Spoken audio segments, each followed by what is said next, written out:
Earth Debate, Uncut and After Show. I'm your host Nathan Oakley, and if you are new to this channel, or you've not done so already, then be sure to subscribe, hit the bell notification icon and join button if you'd like to become a Nathan Oakley 1980 channel member and keep up to date with the Flat Earth Debate. If you would like to support the channel, there is a super chat that runs alongside each of these shows while they premiere, and there's also a PayPal, Patreon, crypto and thanks button in the info box below the video. Speaking of Patreons, I'm going to do a quick shout out to all of you who do support me on Patreon. So, a massive shout out of thanks and appreciation to Rod, Twad Wazzle, Jason Hornsby, Christoph Fournier, John Travolta, JMails24, Unamento, M Iron26, Endless, Flat Earth Sage, Goldie McKiernan, Retro Bill, More Books, Cannabear, Bogey, Michael Kahn, John Kays, Patrick Gunnels, Banter, Will Brax, Mel B. Styles, Troy Shuker, Harry Blade, Mobile Max 777, Neo the One, Rob W, Reese Pound, Del West Watson, Maria Nealance, Unbelievable Productions, Blue Ridge Ranger, The Real Gabster, Abraham Mohammed, Skeptic 936, Life is Short, Texas Mike, David Wayne Foster, and Dank. So another massive thank you to all of you for supporting me on Patreon. Now I will hand over to whoever is in Discord and Google so you can enjoy their dulcet tones while I set up for today's live show. Is different than her test. She kept saying we're testing gravity. Yeah, we'll cover Becky in the live stream. Yeah, that's fine. Just love the way they get right into assuming the outcome of something that they don't got, and then adding words that are used with something we do have. they jump in between two things and make it, say it enough times, people believe it. Indeed. I'm running a little bit behind this morning, if I'm honest. I haven't pressed enough buttons in the right order in the right amount of time. Well, you can... Talk amongst yourselves. In other words, just right, talk amongst yourselves while I figure out a few more things to press. No problem. Anybody? Yes, hold on. Let's just do that. Hold on, 10th. Yes, Neil, we hear you loud and clear.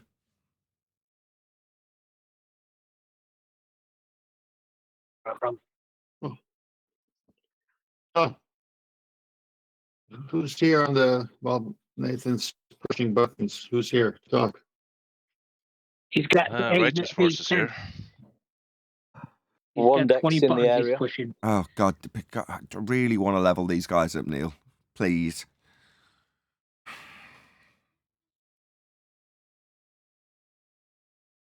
Go on, guys. Talk so we can level. Well, one deck. How's it going? I'm good, mate. Yeah. Any evidence that level is not horizontal? Not really.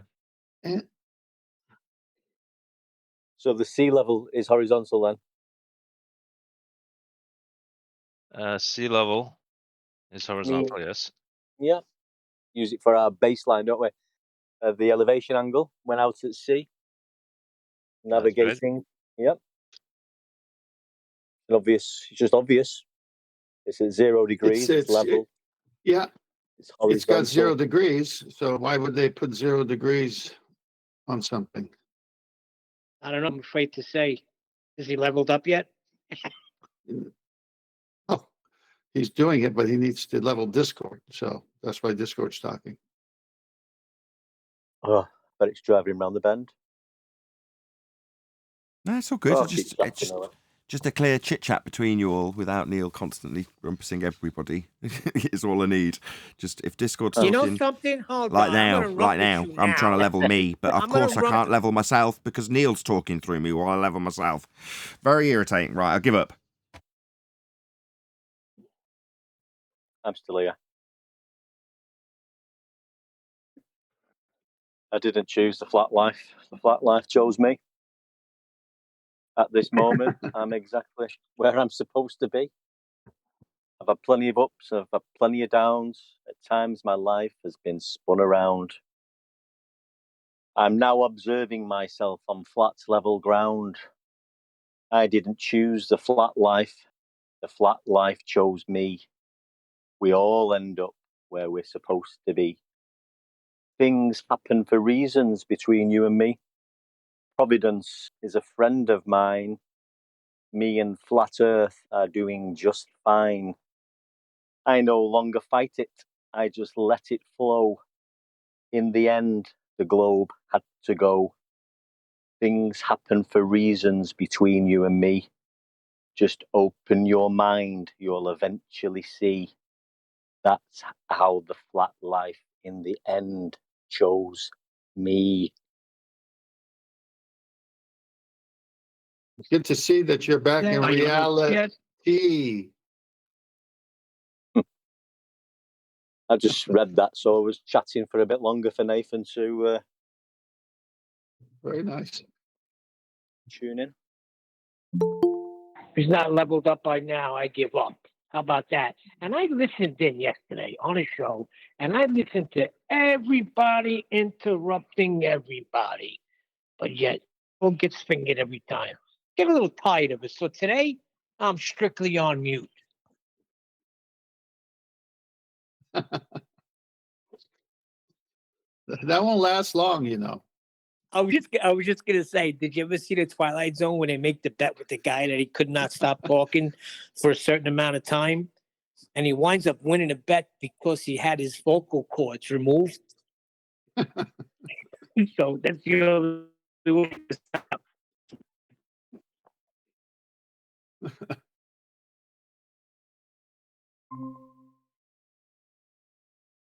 Hey, in the sales in that Twilight Zone, he couldn't collect the money because this millionaires club they were in, nobody had the money. Oh, make believe. You're breaking up, Neil. Radio Hey, show. John. Yeah. Yeah. We got you, John. So how was yesterday's show? I still ain't got to watch it. It was good, as always. We're doing Dr. Becky today. Yeah. Brian's Logic posted it, so I just got Gotcha. really cute. It Makes me laugh. I think we did one. I think we did one with Becky on gravity, but this is, I think, might be a different one. I don't know if she's hot enough to do twice, but I mean, what else? Well, she does a lot of topics. There's a lot to cover. She's like pop science. Trying to make a dirty reference. Yeah. No, I'm trying to clean it up. So when you're out there peddling pop science, you've got a bunch of followers, and no one's clearly critically thinking to challenge. Hey, okay, so how do we have gas pressure in the Copernican model? How can we had have it, gas John. We pressure had next to a nice vacuum?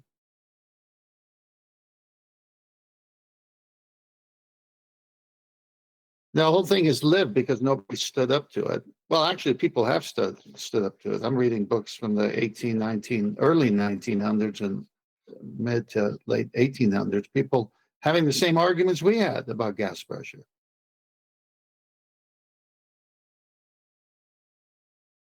So it's the whole thing, though, isn't it? I mean, we spoke about this yesterday in the after show, like the after show. Just the simple things that we spoke about years ago. You know, just the facts of, you know, the documentation on flight. You know, having to presume a flat, rigid Earth, horizontal, just basic stuff. The more if you just keep meditating on that, on them really simple things, it's absolutely ludicrous how anybody can think we live on a spinning water ball. It's absolutely absurd, but people do believe it.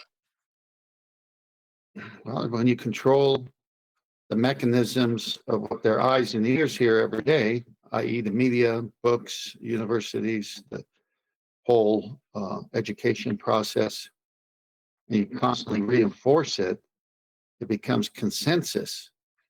Now, it's not science, but then it does become consensus science, not real science, but consensus science. And so everyone's in this paradigm, like our loved ones, and we say, hey, you know what? I think we've been lied to for a lot of centuries about something. Oh, you're not one of those people, are you? It's like, what do you mean one of those people? Okay, if I see someone lying to you, I won't say anything anymore. Let's just let you get gobbled up in the lie from now on. How's that?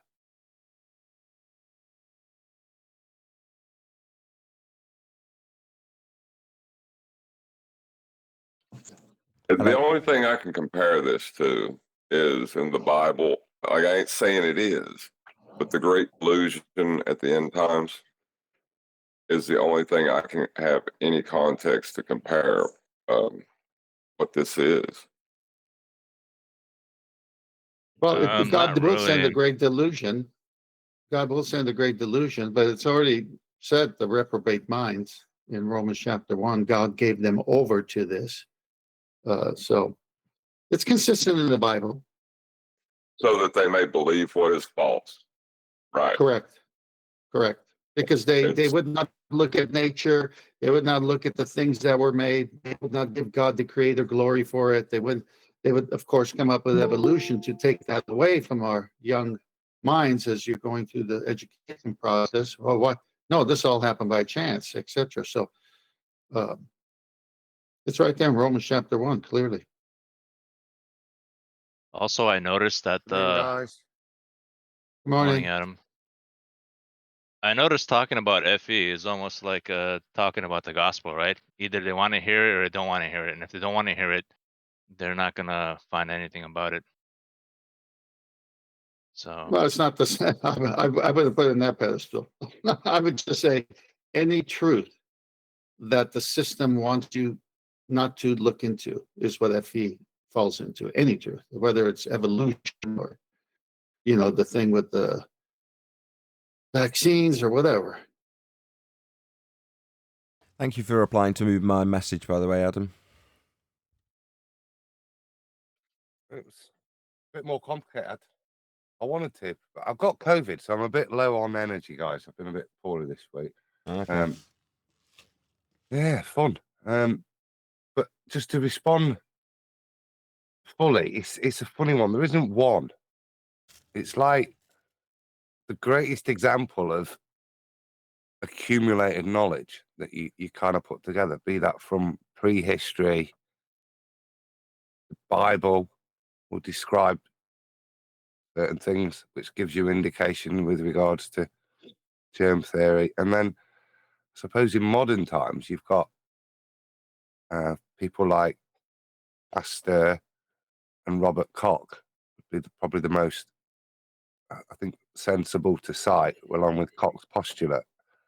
If I was going to want to nail something down to just exemplify it, but I think I'd probably use Pasteur and Koch's postulate as the best way to summarize it. You mean, is that the same guy, Louis Pasteur? Is that who you're referencing? Yeah. One of my members left a comment saying I should apologise because when apparently I was left a super chat that challenged the validity of germ theory and I fobbed it off. Now, I don't actually remember this happening, but that's what the member said in the comment. Like, you told me to go and read more or something like that. And I don't actually remember saying that, and if I did, I do apologise. But by the same token, when it comes to germ theory, have I got citations at my fingertips? No, it's not the specialist subject I cover. But by the same token, what I have watched is someone like Becky absolutely annihilate somebody with the scientific validity of germ theory. Now, like I say, if somebody challenged me to actually post a cause and effect relationship systematic experimentation that I could cite at a pinch, I couldn't do that. Why not? Well, because I'm not covering medical stuff. Why would I? But by the same token, like I say, I've only ever watched people cite it, which is, for my most predominant example, Betty. But that's what Adam's talking about, right, Adam? So yeah, I mean, the criticism is it's like Shane Alwyn's not here. He's into this bullshit, new German medicine nonsense, which is strange because obviously it's all large parts of it are scientifically disproven.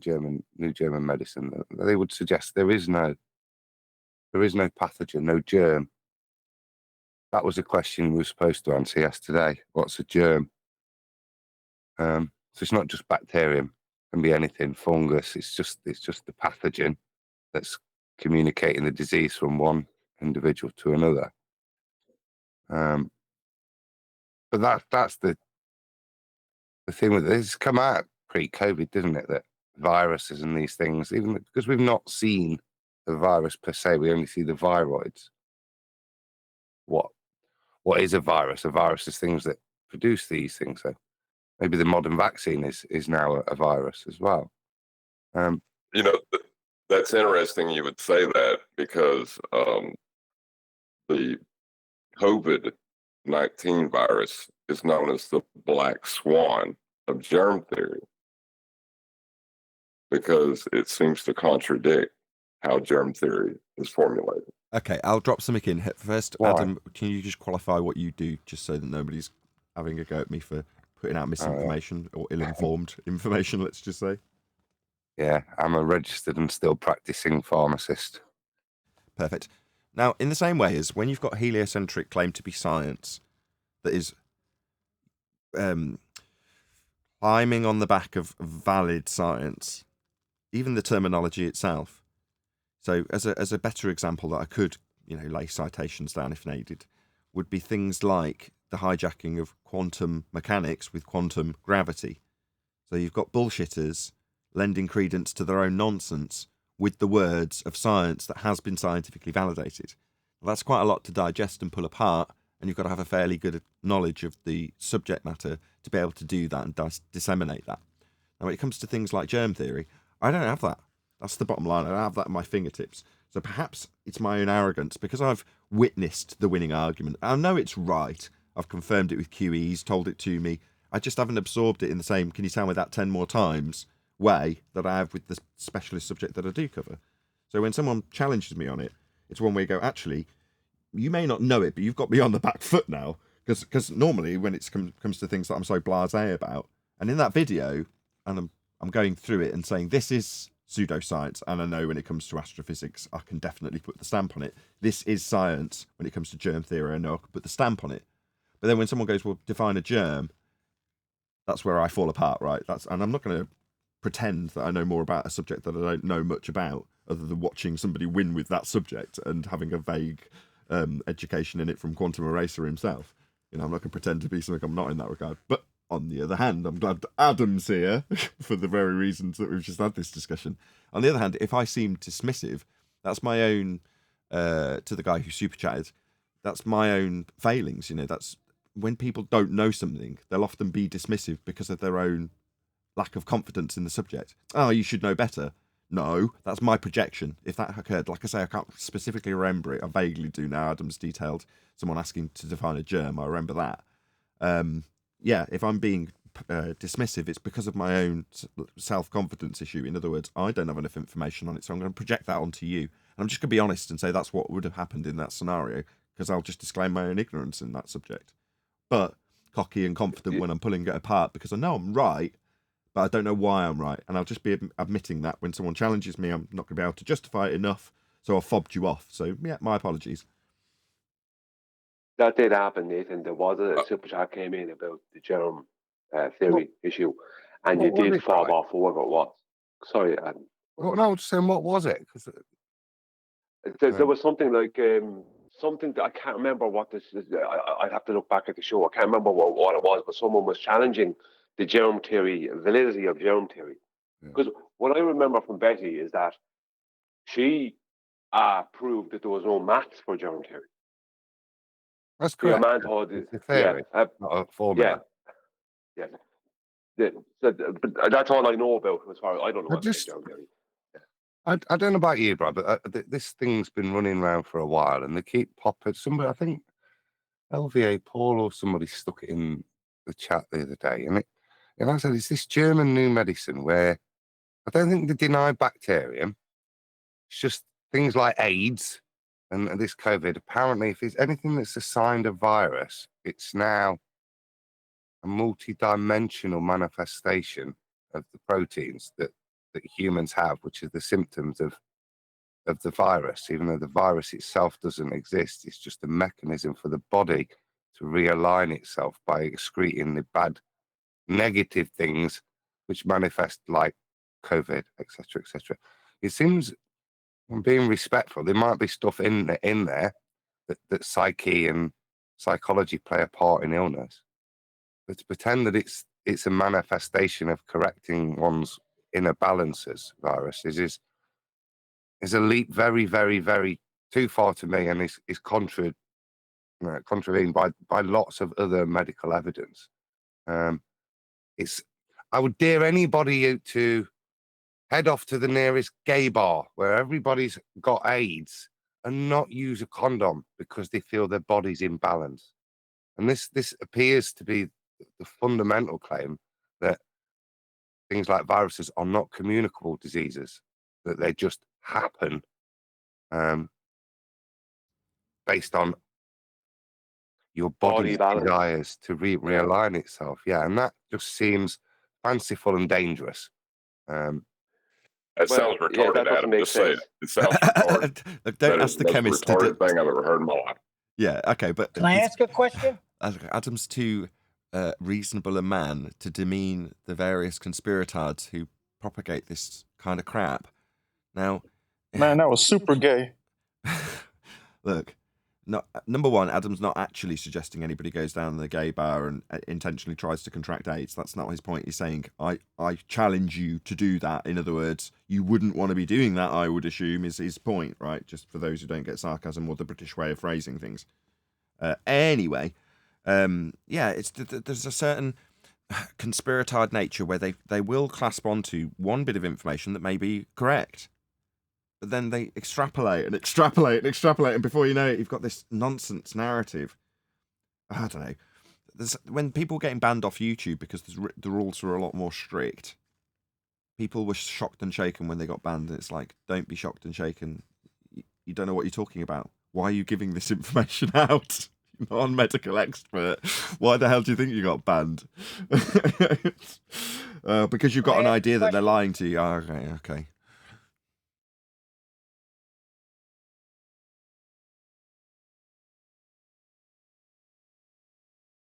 Check out the stunned silence. I know. Adam. Neil said he was going to go on mute, but now he wants to ask a question. Go on, so I think Neil, he's up just next. before we start. Hey, I wanted to ask Adam if chicken pox is a germ. Why? Chickenpox Is it a virus? Why? Varicella. Are you at work at the moment, Adam? From the family of varicella, I think, viruses. So it is classed as a communicable disease. Sits in the shingles family a bit, doesn't it? But why else do you have chickenpox parties for kids? Because it is a communicable disease that actually conveys immunity for other similar things down the line, which is why it's preferable to catch it. Why mums take them around to other kids to transmit it to their kids to move forwards. It gives them coverage for later in life. So I don't know. I've heard that one, that things such as chickenpox. Chickenpox is also related to cowpox, isn't it? A cow's having these psychological moments when they get cowpox and pustula, or are they just having being subject to a communicable disease, or are they having a psychological and body liberating moment? It's all right to try and say these things, but when you've got animals that you don't really attribute this kind of thinking to, that it's part of your failed psyche within the German New Medicine, then it's hard to do that in an animal that you don't attribute it to. Animals are often a much better case, aren't they? Because we're subject to, because it's not to deny that humans are subject to psychological effect, that our mental well-being will reflect in the body. It's just not necessarily to say that that is the underpinning cause of disease.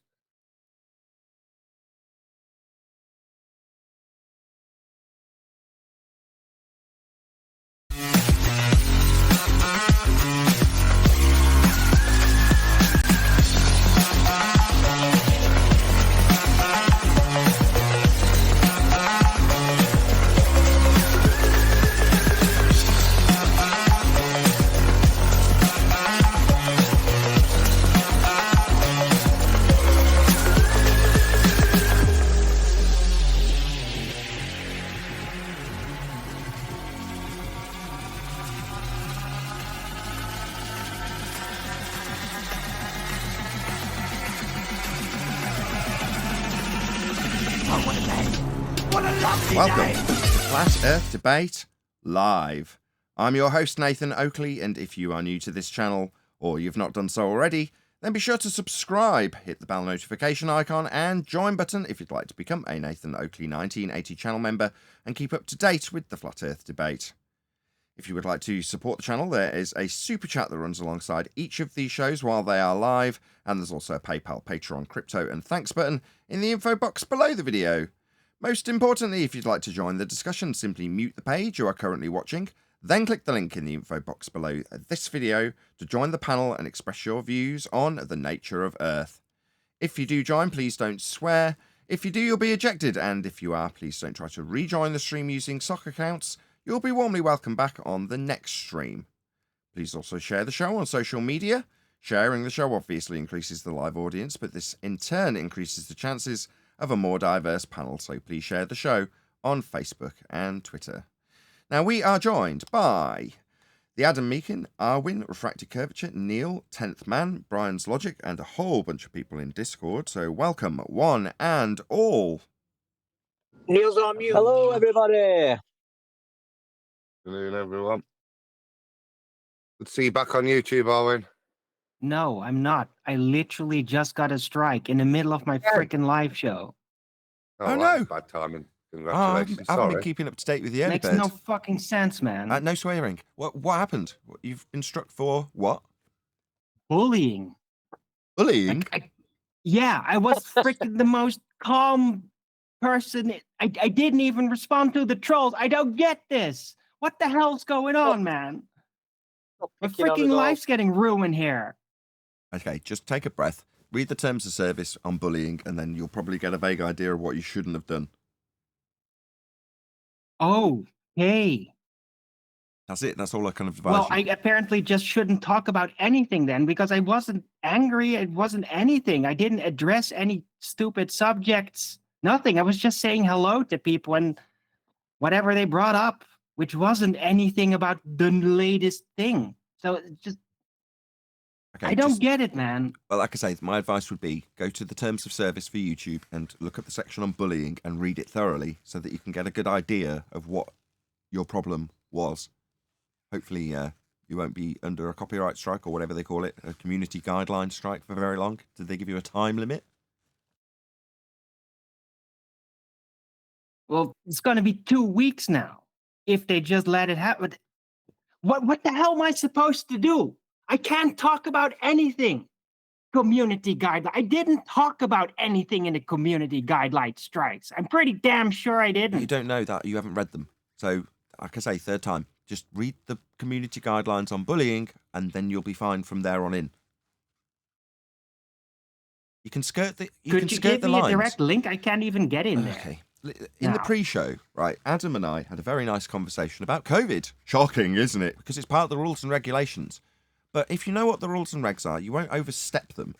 And you can talk about subjects that are close to the bone, close to the edge of what might get you in trouble, but without any necessary fear that you do something wrong. So that's all the advice I can ever give you. Anyway, that's it. I'm sorry, Arwin. I'm not pleased to hear that. It's bad news. You can probably hear it in my voice. I'm gutted for you. Yeah, I could really use some support, by the way. I haven't had anything in a week. Is that going to be another 2 weeks? If that happens, I'm going to be kicked out of my house. Okay, well, e-begging aside, hopefully you won't turn my show into your e-begging, but, you know, I can't help you other than I've continually told you to be familiarised with the rules. That's it. That's all you can do. Anyway, I'm sorry, Arwin. It's not the best of news. Hopefully you'll sort it out. I'm sure people will go to your video, check out your PayPal link, and support you in some way over the next couple of weeks. But don't turn this into your street corner, you damn whore.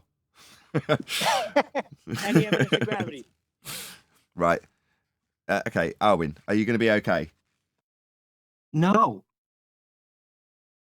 Could you please link me up to this supposed bully? I can't find shit in this damn YouTube policy garbage page. Okay, I can't find shit in there. I've tried. Okay, well, you swear like for half an hour straight. I couldn't find anything in there. It's just a jumbled mess. Okay. I mean, we can talk about it after if you want, but for the meantime, did you want to drop and see if you can find the terms of service for YouTube? rather than just swearing a lot. And, you know, if you're obviously distracted with that, then do you want to do that for a bit and then come back? No, I'll link you up, Owen. I've got it here. thank you. Perfect. Obviously, I can't do that. We're 5 minutes into the live show, having talked about Arwen's woes, and I don't, you know, whatever. I don't mind you doing that. Mind's the wrong word. I just couldn't think of anything quick enough. I didn't want dead air. You know, well, you don't have the words for somebody when they've got caught under the kibosh of a YouTube guideline. You know, you just feel bad for them. What else can you do?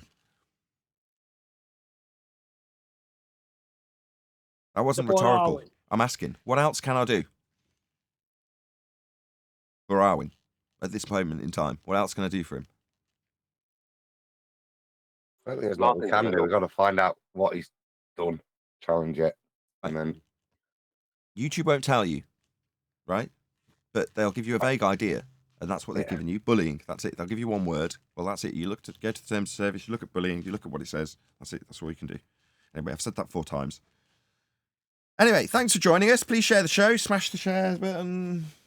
All that sort of stuff. Please join the Discord server if you did want to challenge us about Flat Earth, and hopefully we'll get some questions from anybody who's watching in regards to the videos that we'll be covering today. Becky's on the agenda, so joy of joys. I'm sure you're all very excited about that. You'll be letting her know that we've responded to yet another one of her videos. She's become our regular for some reason, along with Neil deGrasse Tyson and a couple of others.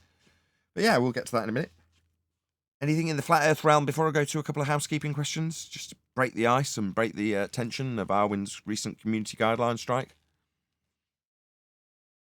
Yeah, Earth is flat. Anything new in that regard? Yeah, it's always been flat. Oh, well, thank you, Neil. That's really useful. Shout out to Godzilla37. He says, YouTube's T's OCs is deliberately clear as mud. Makes for easy banning at a whim. To act like it's not dishonest, ... Thank you for the super chat. I don't know. I get updates. They email me when there's any changes, and I just go and familiarise myself with the change, and I've never really had a particular issue with it. So it's the unwritten stuff that I have issues with. But, you know, I best not speculate. Thank you for the super chat. New idea that certain news idea that certain schools are going to be teaching the flat Earth concept. Okay, now that is new. Where's your citation and your supporting blah blahs? I'll see if I could find it and I'll post it. But this is what the guy was telling me in chat, in one of the chats I was in, that they are thinking about starting to teach it along with the globe. You know, They already do. 50 things. Go on, John. It's been taught all the time. Yeah, the globe needed the flat Earth. That's why they always make fun of the flat Earth, but they still teach how they got the measurements and everything. You know, they need that part of it. So they use the measurements, but then they just make fun of it. Yeah, that curved sea level's a bummer. No, I completely agree with you, John. It's one of the reasons why we're not eradicated out of all existence unreasonably by people like YouTube in that regard, because you have to ascertain flat baselines for certain aspects of the geometry, even for a globe. In other words, flat Earth's a prerequisite for life in general. So you can't really censor it out of reality, because then where do you draw the line for the algorithm? Do you draw it at the line of someone who's just happens to be describing how they navigate? And they detail all of the right angles to the GP points of the stars out along a flat baseline. Boom, banned. You know, you're a flat earther. What did I do? That is how you navigate. What are they going to do? You can't ban the descriptions of horizontal being horizontal. You know, you can have the reverse of it. The numpties, like the guy we covered who's not an Apple fan. Well, his idea is, well, I think they should rename horizontal the horizon that's curved. All right, well, yeah, that's generally the idea of anti-flat earthers and people who look into the subject of their geometric bastardization of a flat earth and call it a globe. But then they think that their reification of that globe is actually the world they're standing on. And then they go to finding curved horizontals. Okay, well, that's the nonsense that should really be censored out of existence. It isn't. It's promoted as preferred content. That seems unreasonable. But you're not going to find that in the terms of service, I assure you. You'll find it in Congress when they talk about what they'll do to deal with this flat Earth problem. You're like, well, right, why is it a problem? Well, it's a problem as far as Congress are concerned when they've got YouTube under the kibosh. That's when it's a problem. Okay, so if we all accept that that's a problem, why is it a problem? Well, no one's asking that, are they? Because the majority of people are saying, yeah, of course it's a problem, bloody flat earthers. So, yeah, while the majority sees flat earth as a problem because they don't appreciate that their model's based on it, that's where we'll remain, in limbo. That's where we're kept, in a grey area. Good morning, guys. Hey, Chocolate. As far as growth goes, the gray area can only get larger. Exactly. You know? That's what I'm relying on. The grey area sits where I don't get automatic promotion just because I'm a hard-working YouTuber here daily, editing videos all day, all night, waking up and immediately responding to comments. You know, that doesn't mean anything. The level of hard work, if you're under the kibosh, you don't get automatic promotion. I've got no chance of getting some video that I do, some response going viral. That'll never happen. None of my shorts will get 50,000 views just because it's a really catchy little gotcha on one of the Globe Believers. That's never going to happen. Simon Dan can put out some quote from me and get immediate viral videos out of it because he's preferred content. So if I'm not privileged to that, what do I do to resolve it? Well, I'll tell you. I respond to Dr. Becky. I put a link to her video because I'm such a conscientious YouTuber, even though I'm under the kibosh. And I said, go to videos that we're responding to, leave them a comment, help them in the algorithm, in the vain hope that she will do the same if she were to ever respond. Now, don't get me wrong, we've only had one person so far that came along and said, yeah, I've put your link to the video you responded to me with in my video. Now, later, after the fact, someone came back and said, I couldn't see that link. I think he's a liar. But it doesn't matter. You know, if it's the sentiment of a narcissist, duper's delight that followed, you know, I don't care. The fact that the sentiment is being echoed verbally, even if not in physical reality, is irrelevant. That's the sentiment. The sentiment is, I want them to put my link in their video when they respond and say, no, you're wrong. You know, go ahead. You are actually ahead in the algorithm because we predicted it would be 100 shows before we would get one respondent. I agree, by the rule of 10. I mean, I remember breaking it down, and I was like, well, if you put 100 feelers out, you should get 10 people vaguely interested, which means you'll get one respondent. Well, we're well ahead. Well, not well ahead of that curve. We've probably done 50 responses. Sometimes the rule of 10 still stacks up because we'll do another 100 and get no one. So, yeah, the rule of 10 still just about in line. I just want to say this one last thing. Just let me say this. I've put a link to Dr. Becky's video. So literally go into a video, say Nathan Oakley 1980 sent me. We love your stuff. And I really enjoyed Nathan responding to you. Something positive that doesn't get your comment linked, but ultimately alludes to the fact that Nathan Oakley 1980 has sent you to that video. So go ahead, John, and then we'll get into Dr. Becky. Hold on. I want to say I just posted the two things there. If you want to take a look at them. That's what he sent me. We'll come to that. NCSE, yeah? Yeah, that's what the guy sent me. That's what he's talking about. Okay, we'll come to that. Well, we said it was 1 in 10 before we got a respondent, 1 in 100 before we got a respondent who linked your video. Was that how it broke down? Yeah, then we're definitely ahead of the curve. Okay. But does it count? Does it count when the response comes from somebody who's kind of already in this argument? That like, is that a bit of a different? Yeah. I don't know. I'm kind of wishy-washy about it. I'm a bit wishy-washy about that because you can almost call him an anti-flat earther, in which case it's worth nothing, isn't it? Let's be honest.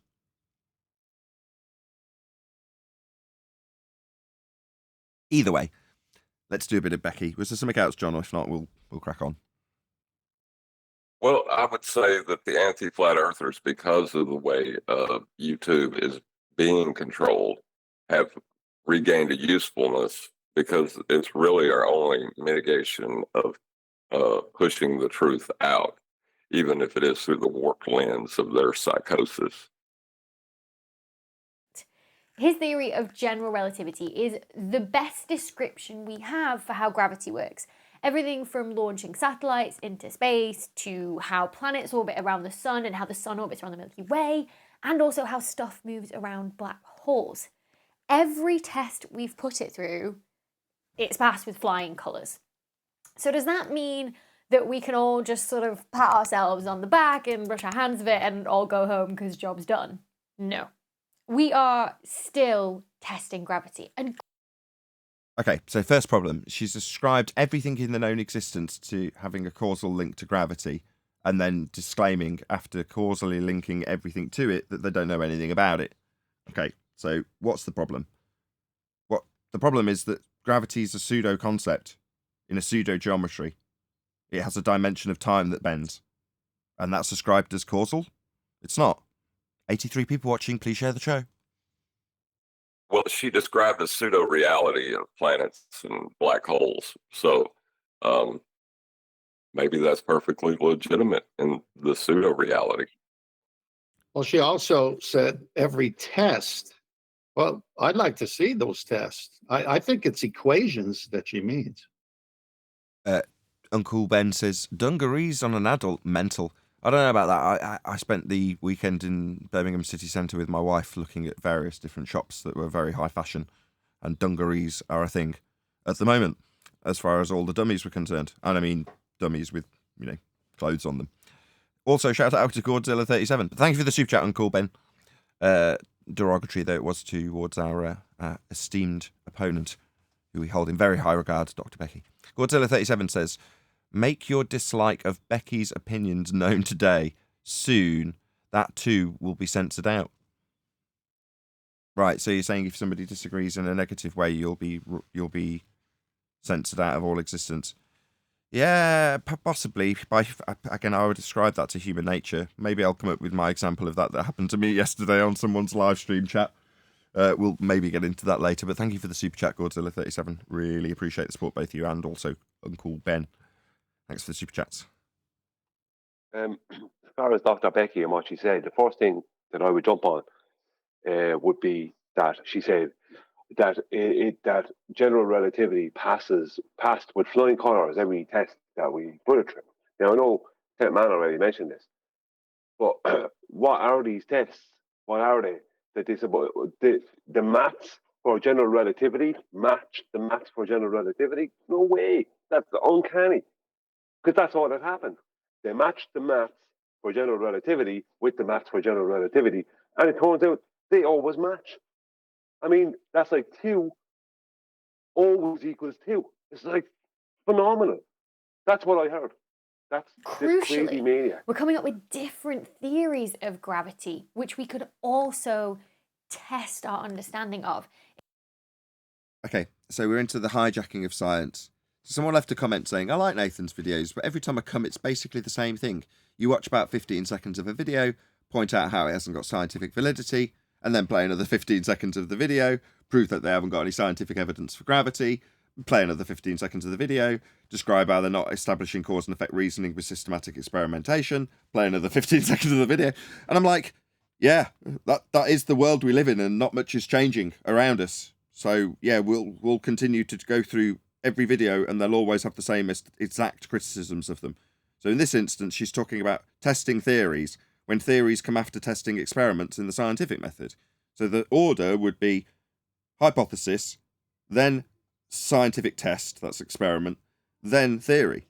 Well, she's just said, well, we've got more theories to test, because she's talking like the guy yesterday about colloquial theories, not systematic experimentation based on a hypothesis. That's the scientific method. That's not what she's dealing with. So she's got more theories to test, more colloquial bullshit that people have sat around the pub saying might be true, perhaps presenting it with a graph. That's what we've actually got. What he said might be true, but there's also that little disclaimer that we usually hear in these videos where they'll tell you everything that we just spoke about, we don't know, or we haven't actually tested any of this stuff. That little disclaimer usually comes a little softly, a little nice in the middle of the video, in the middle of all the nonsense that we just had to go through. Well, she did it You right just at the gotta start. listen for that. She offered it right up front, saying how much they were getting wrong and how much they didn't know. But you're absolutely right. When you're talking about scientific evidence, you're talking about empirically validated experimental tests, and the outcome is an empirical outcome in regards to the cause and effect you've studied. But she's talking about having more theories to test. Like, how are you going to test them? Tests come before the theory in science. but you're lending your credence to this nonsense. It's the same old story, Becky, every single time. It's not only Becky, it's all of them, because instead of focusing on what was just said, stand back as an audience and as a panel and just say, are the words that I'm hearing truthful and can be validated, or is this something that is part of a deception that if I critically think and ask the right questions about, like, what's a theory, how do you test it, what comes first, that I could somehow for myself find out if I'm being misled or going down the wrong road. So to me, it's these kind of videos, and every time they trip up, it's showing that they are just pandering and a puppeteering deception. But I don't think Dr. Becky thinks she's deceiving anybody. This is her world. This is what she lives in. She substituted actual, well, it's like the Tesla quote. You know, real scientists used to experiment and go for empiricism. Today, they're lost in the world of math and equations. Right, should we have a little bit more of Becky? Hope Yay. of better understanding how our universe works.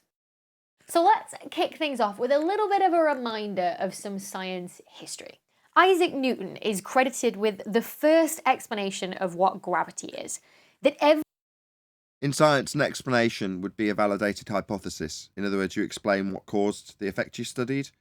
Whereas, again, we're having Isaac Newton be the first to have an explanation for something that isn't an occurring phenomena.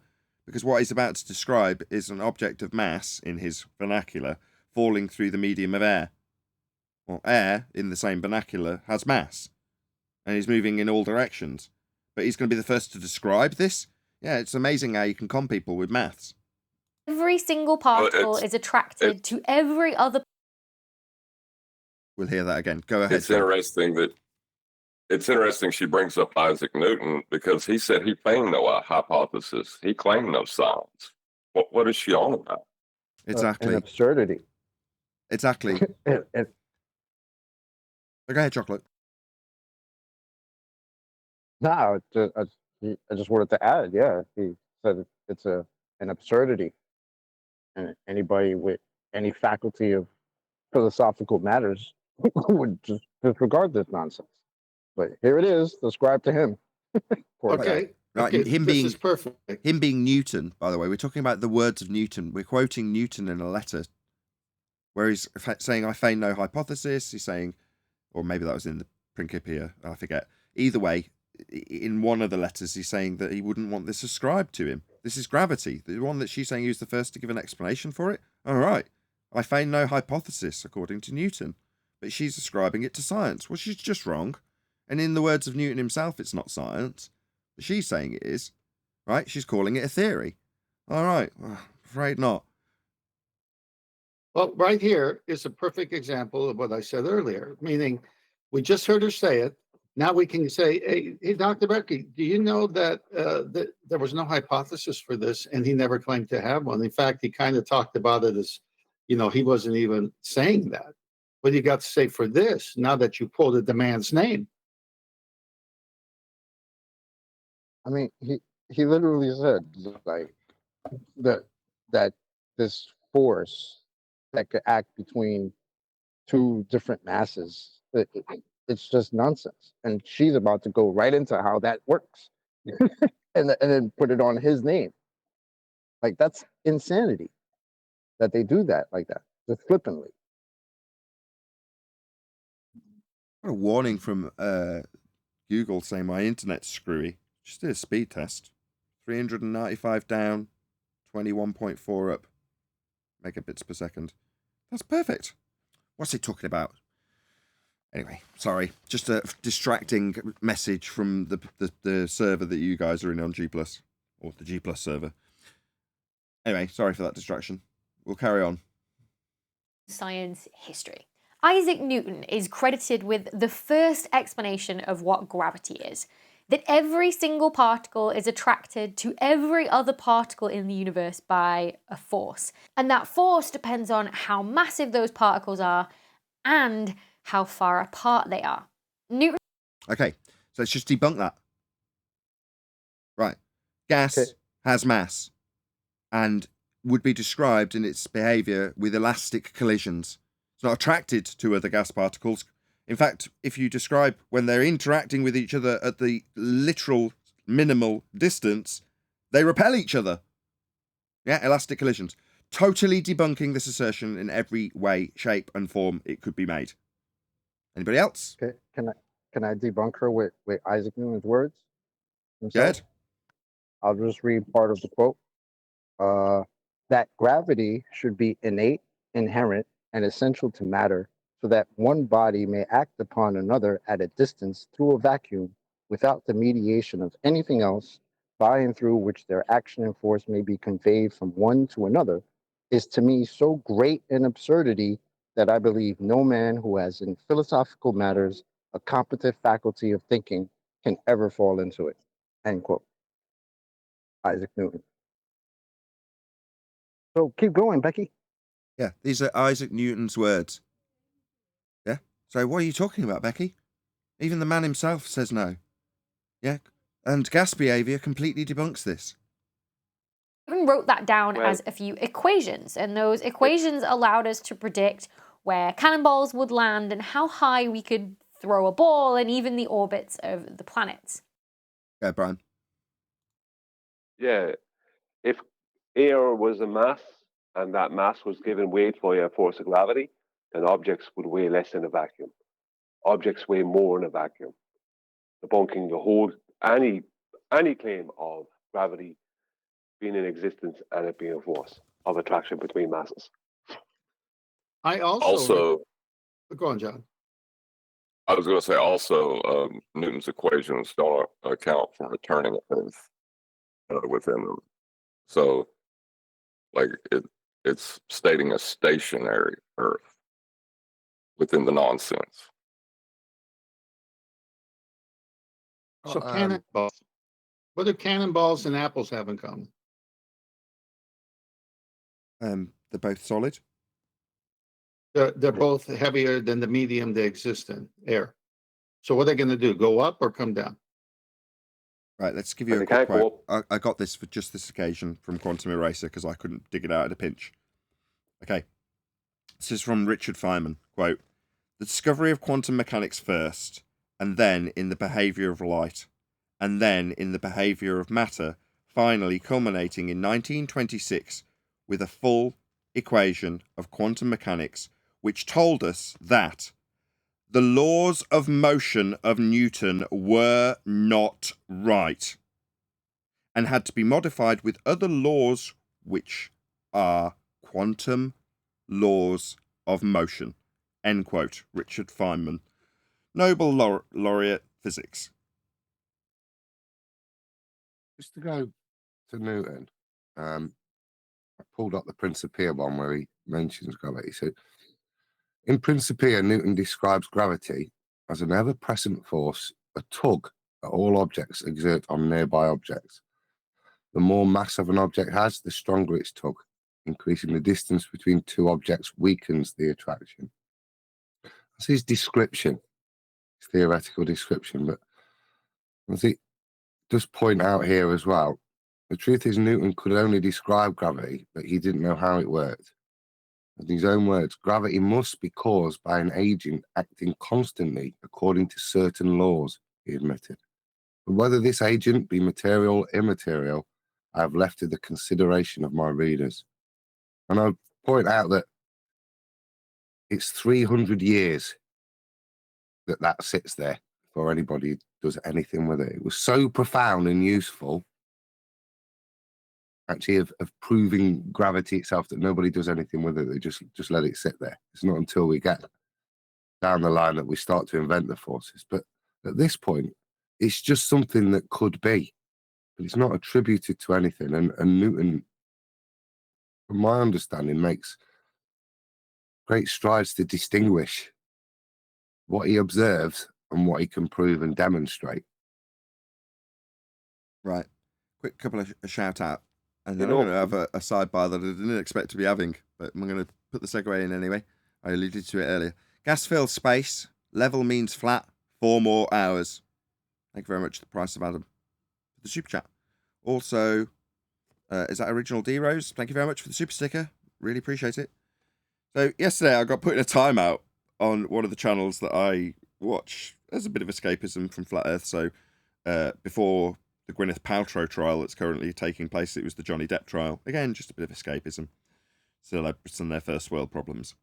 Anyway, in this instance, I'll just clarify this. I'm on Paltrow's side. She's being shook down by a guy who smacked into her, as far as I can ascertain, from the evidence that's been laid down so far.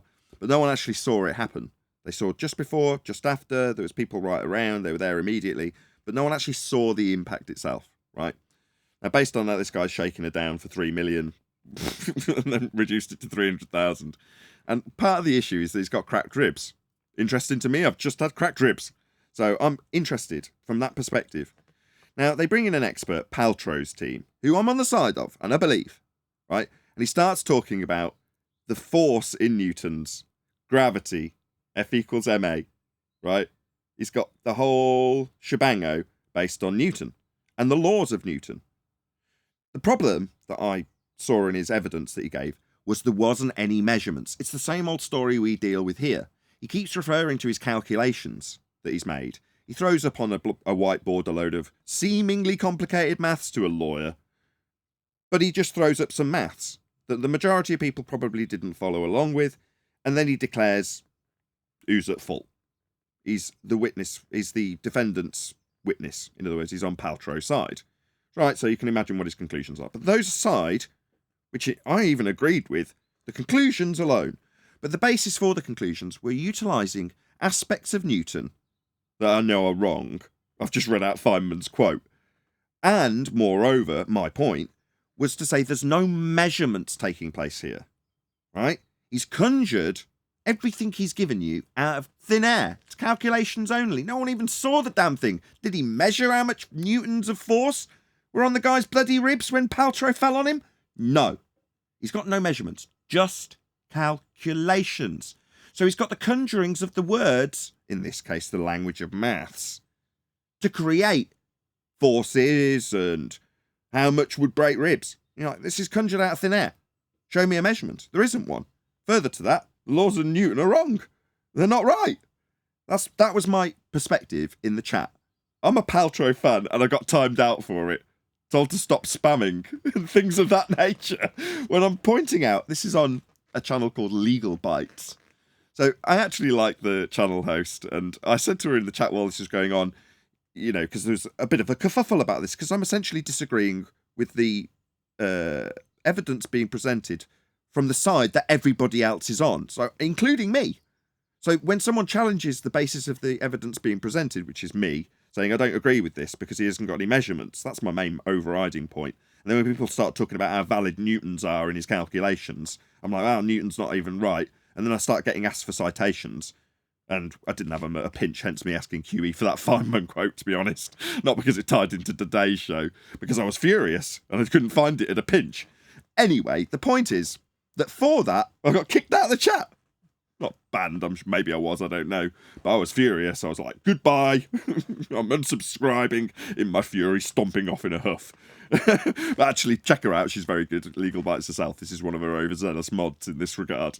But yeah, it doesn't mean I disagree with the overall premise that's being put forward by the defendant, Gwyneth Paltrow. It doesn't mean I don't believe her story. I do. It just means that the evidence I saw as being presented in a way that supported her story, and that's what you pay for with good lawyers, right? Something that's going to razzle-dazzle the jury. And most of the jury are going to be like your layman, and they're not going to follow along with Newtons and the forces that have been quote-unquote calculated. They're not going to see the magic trick. Now, we deal daily with the magic trick of calculations over measurements. So when I saw it, I'm like, oh, here we go. A bit of a swindle from a ski scientist.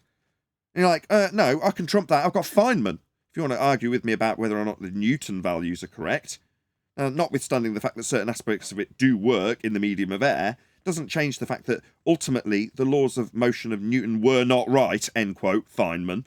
That's the point. But not my overarching point when it comes to the swindle of calculations over measurements. But that got me kicked out anyway of the chat, or at least for 5 minutes. So I just thought I'd drop it in. because this magic trick, like we were describing in the pre-show, is cross genre. I don't know what the word I'm looking for in that regard, but that's the best I can come up with. It's cross subject matter. Doesn't matter if you're looking at the swindle of maths versus science or calculations in maths versus measurements in maths. There's always some hustle going on, you know, and when you know it, you spot it immediately and call it out, even if the person that's using the hustle is on your side. It's like me versus Bob Nodell. I'm on his side, but when I see a swindle, I'm going to call it out. Well, that gets you very much objected to, and in this case, timed out on Legal Bytes live stream chat because people don't like it. Oh, right, you agree with me, but you don't like the way I'm trying to fight my case. Basically, yeah. Yeah, I'll call it out as wrong because it's wrong even if your overall premise is right. Why use a fallacious argument if you're right anyway? You know, just be right and use good evidence. You know, don't swindle people with calculations for forces that you've not measured. That's all I was trying to get across when I got timed out. And there's me venting my frustration about Legal Bytes. Subscribe today, by the way, actually. Like I say, I unsubscribed out of frustration. I'll probably subscribe back, as she's very reasonable and even-handed as a host and as a chat mod. So, you know, shout out to you. Anyway, right, that's enough of my rant about Newtons and forces conjured by ski scientists. We move on with Becky. Hang on. Well, No, hang on. I want to comment on that. Okay, whoever went, you go first. I'll finish. You talking to me? I was just gonna say that it sounds like they took the hint right out of Neil Smoking the Grass Tyson's book, because he says things like, "Oh, because we were able to calculate how much fuel would be necessary to make it to the moon, therefore we know we went to the moon."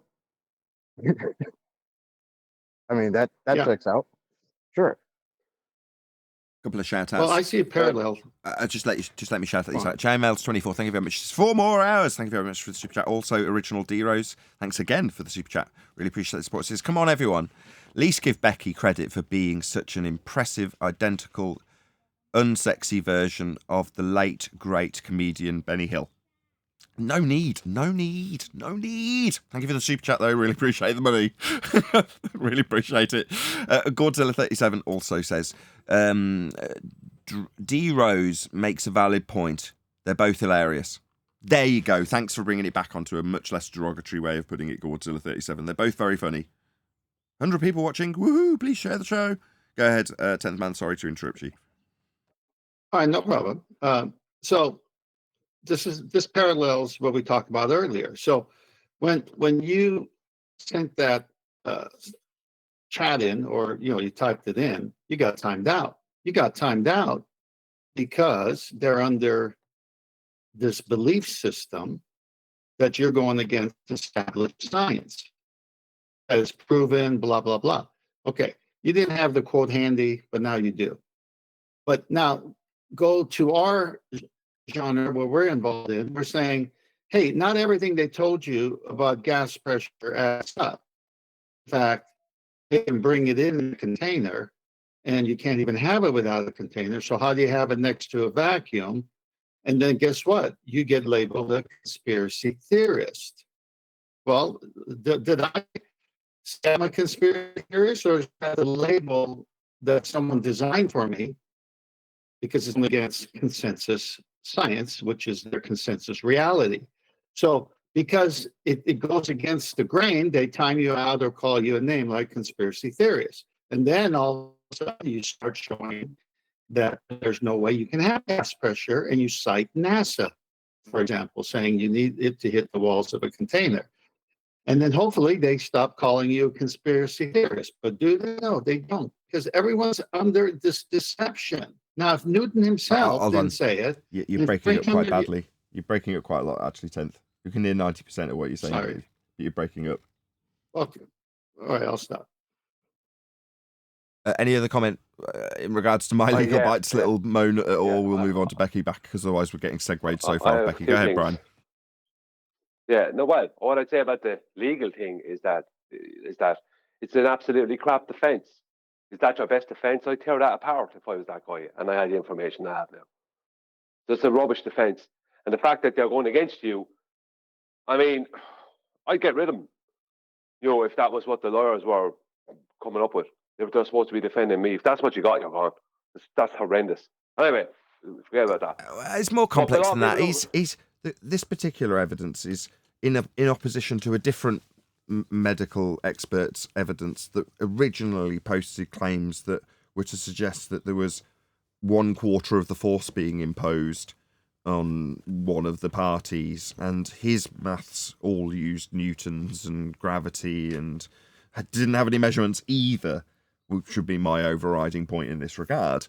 So if you were to go and listen to that particular testimony, as I say, he's speaking in the negative and pulling apart the maths by saying, this is the maths he used, but he didn't get the numbers right. It should be 4 times more. Look, let me show you how it should have worked. And it's like, no. Doesn't matter which way you argue this false dichotomy. None of them have got any measurements. That's the main point. Or show me how much was actually measured at the point of impact. Oh, right, you've just got your calculations. Well, who fell on who? No one saw it. So what are you basing your calculations on? Well, all on speculation. Like everything, you've conjured them out of thin air. Out your ass, basically. Well, fair enough. I would consider it a terrible defence, But anyway, it doesn't matter. The main point I want to talk about is about Newton himself, because what a lot of people don't realise is they don't think about what inspired Newton. Right? What was Newton's inspiration? Newton's inspiration was Johannes Kepler. Johannes Kepler was the first person to start talking about why the globe and how the globe and planets move around the sun within a heliocentric universe. Even though Copernicus was the first to come up with that idea, supposedly, it was Kepler brought it further. And it was Kepler's ideas that inspired Newton. So Newton was working off a 40 hymn sheet straight away. So there's no point in talking about what Newton did, because Newton didn't do anything other than pre-assume that Kepler knew what he was talking about. That's all he did. And Kepler was like, I don't know what causes this, but there must be some kind of force, blah, blah, blah. You can read it. So that's where Newton got his inspiration from. At the behest of who? I mean, who was putting these people under such instructions to figure these things out? Who knows? I mean, it makes no sense. The Roman Catholic Church. Well, yeah, they're involved, but involved. I don't know how much they're involved with Newton. Yeah. Yeah, it's their system. When you say he appeals to Kepler, well, why do you think Kepler's imposed all of his laws in that regard? They're required for the church. Yeah, I understand what you're saying about Easter and them needing to know Easter, and that's a totally, I'm not going against that. I'm just saying that where Kepler got his inspiration where Newton got his inspiration was reading Kepler's work. That's where he got it from. That's what started it for Newton. So people think it started with an apple falling on his head. It didn't. It started with Kepler and what Kepler had to say about and Kepler's Analema. That's what it started with. So I just throwing that out there. People don't realise that. How's my audio? Much better. Better. It'll be better till you run out of bandwidth in about 2 minutes. But go ahead. Okay, just real quick. If you go back to an overview summary, we're always reminded the Greeks, right? Okay, they love spheres. Okay, so all of a sudden, they're making these guesses. Maybe we're on the sphere because we love spheres, and we look at the moon and the sun and they look like spheres. So next thing you know, you have the Copernicus model for the universe, which is different than the geocentric. It's now heliocentric. So lots of things change. Well, now you need proof for this. Okay, so you go from wanting to be on the sphere because you love spheres to now having a model saying it's heliocentric, no longer geocentric. And then now you've got to have proof. So this is what Brian is saying. One faulty thing led to another. And so they have to conjure up some kind of explanation for living in the heliocentric model. So they can't do it by experimentation. They can't do it by measurements. So all they have left is calculations, equations. And that's why it only exists in the mass. And so this is summary of what's going on. So they'll bastardize Newton, and he got his faulty reasoning from Kepler, and he got his from Copernicus, and he got his from the Greeks. Okay. Shout out to Fair Stride, who says Becky is hotter than any flirf lady. Okay, well, in the interest and balance, I'm sure that Becky would be pleased to hear it. Now, when those predictions were accurate, it became clear that this was the way that gravity was working, at least in our local backyard of the universe and in the physics labs on Earth, i.e. the places that we were able to test it in at the time.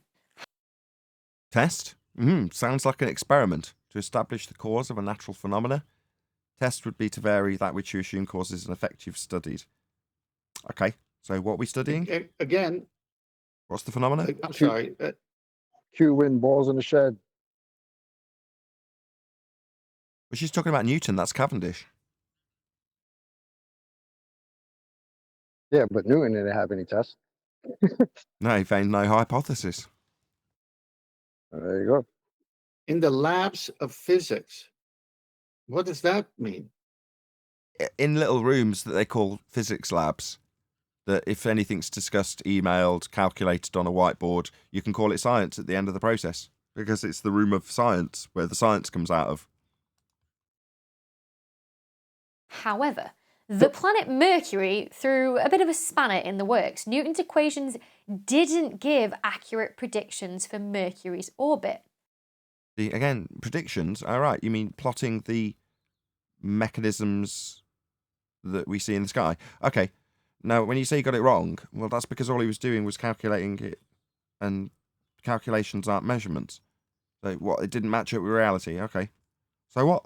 Does it change our reality? No. Does it mean that gravity's wrong? No. Does it mean it exists? No. Doesn't mean anything. So that suggested that... Go on. I was just going to say, this is when Einstein gets tagged in. Can you replay that last 10 seconds, what she said? You can, while I shout out this super chat, which is to... Hold on 1 second. Oh, wrong button. Original D-Rose, thank you very much indeed. After spending a harsh nickel or dime in the harsh, fierce personal system, damn Skippy, Becky would be mine. Okay. Sorry I didn't read it out better. There we go.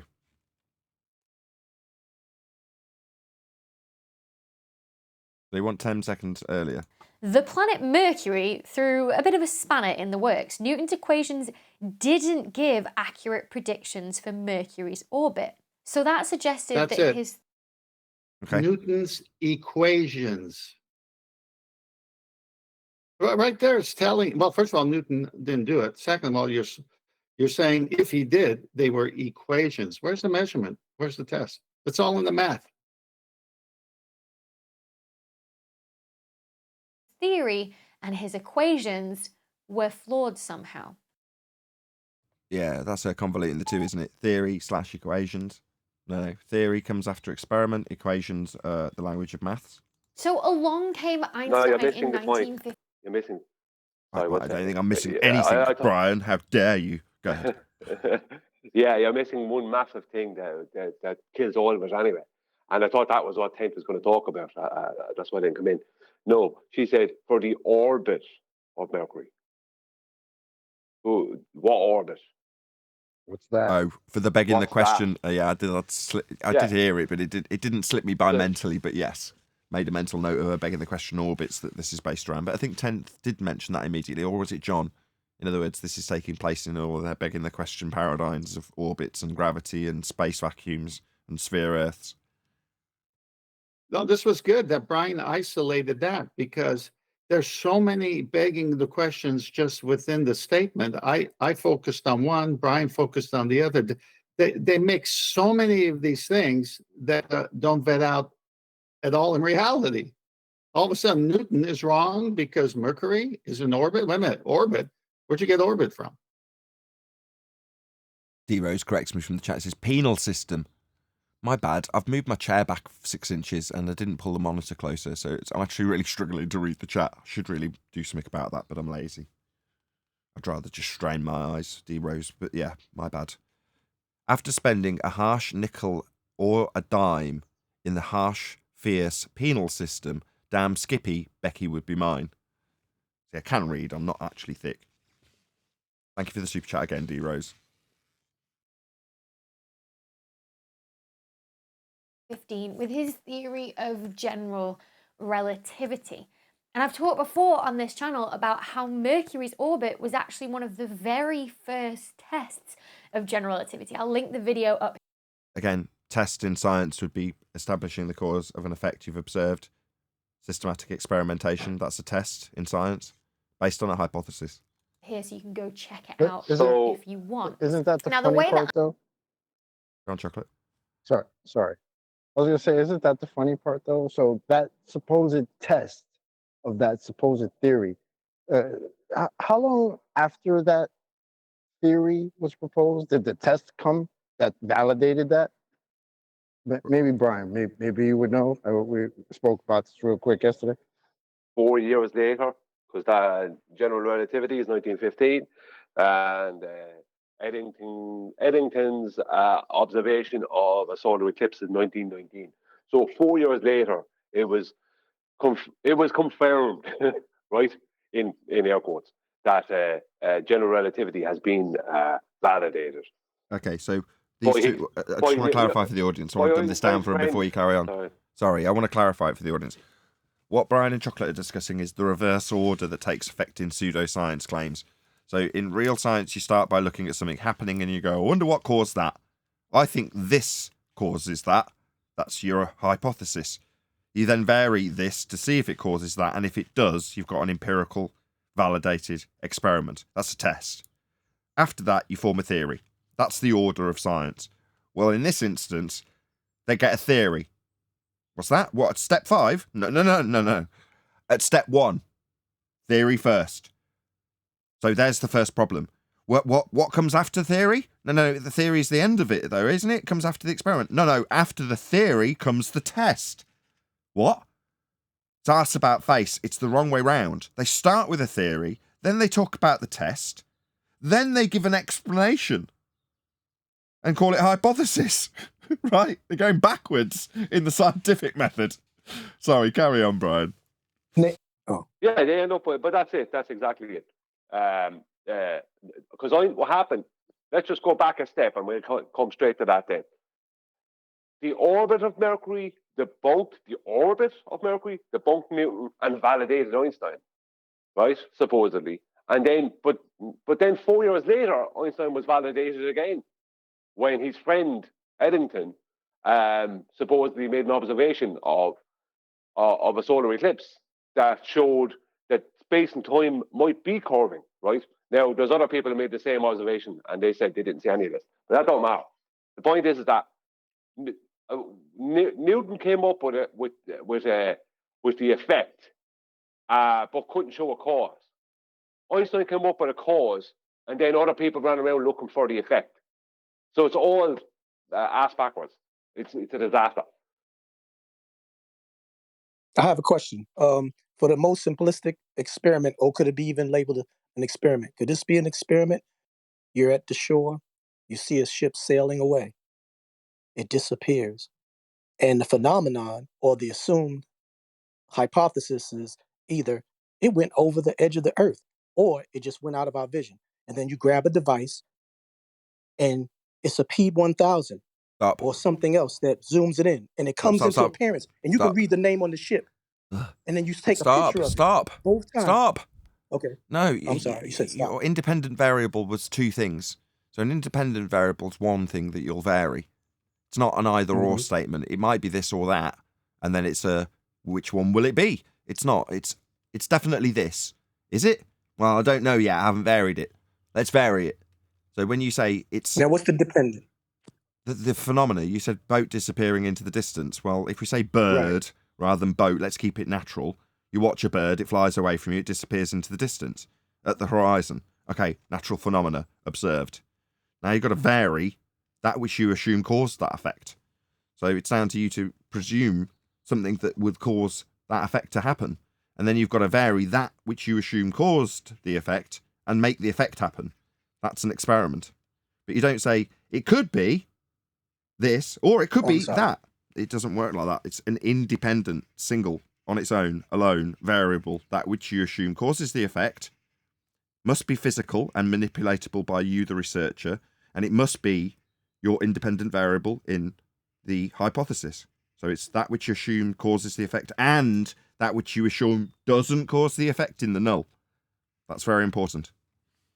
Thank you for correcting me. Now, my question is, could do can it. you do that? You could Can do you it. do You that just in? need two different experiments. Okay. Sorry, So but you can't just do it by the way I explained it, by It using the depends. device and seeing the bird. Depends. Dependent variable. We've got things disappearing into the distance at the horizon. That's a valid valid phenomenon to be studying. Mhm. But what do you assume causes that? Then we'll, see if it formulates into a Gotcha. hypothesis. Your assumed cause should be diffraction, because that's a natural. So you have a natural effect, and your assumed, which is your observed phenomenon. Then you have a natural cause that you already know about, because you said, "Is it going over the curve of the Earth?" Who validated any of this? This is something you're pre-assuming. Where you have a natural effect, so you should have a natural cause. So the natural cause you pre-assume as your IV is diffraction. And you validate or invalidate that it's diffraction. Stop. Not diffraction, right? Angular Why not? resolution.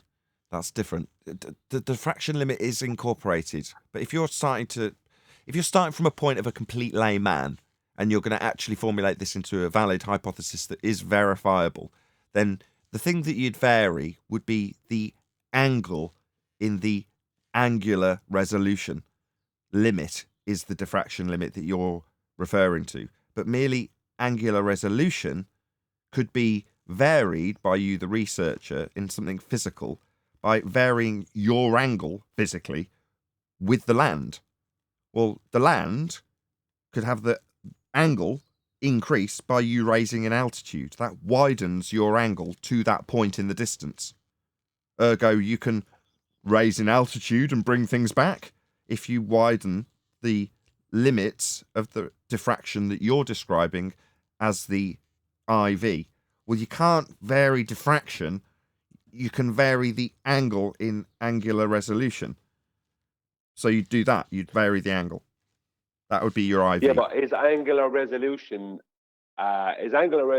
not a calculation as opposed to a natural phenomenon? No, it's Is a diffraction limit. not the natural phenomenon? Adam wants to answer as well, but no. But go ahead, Adam. No, it's a limitation of the lens described mathematically as that limitation, isn't it?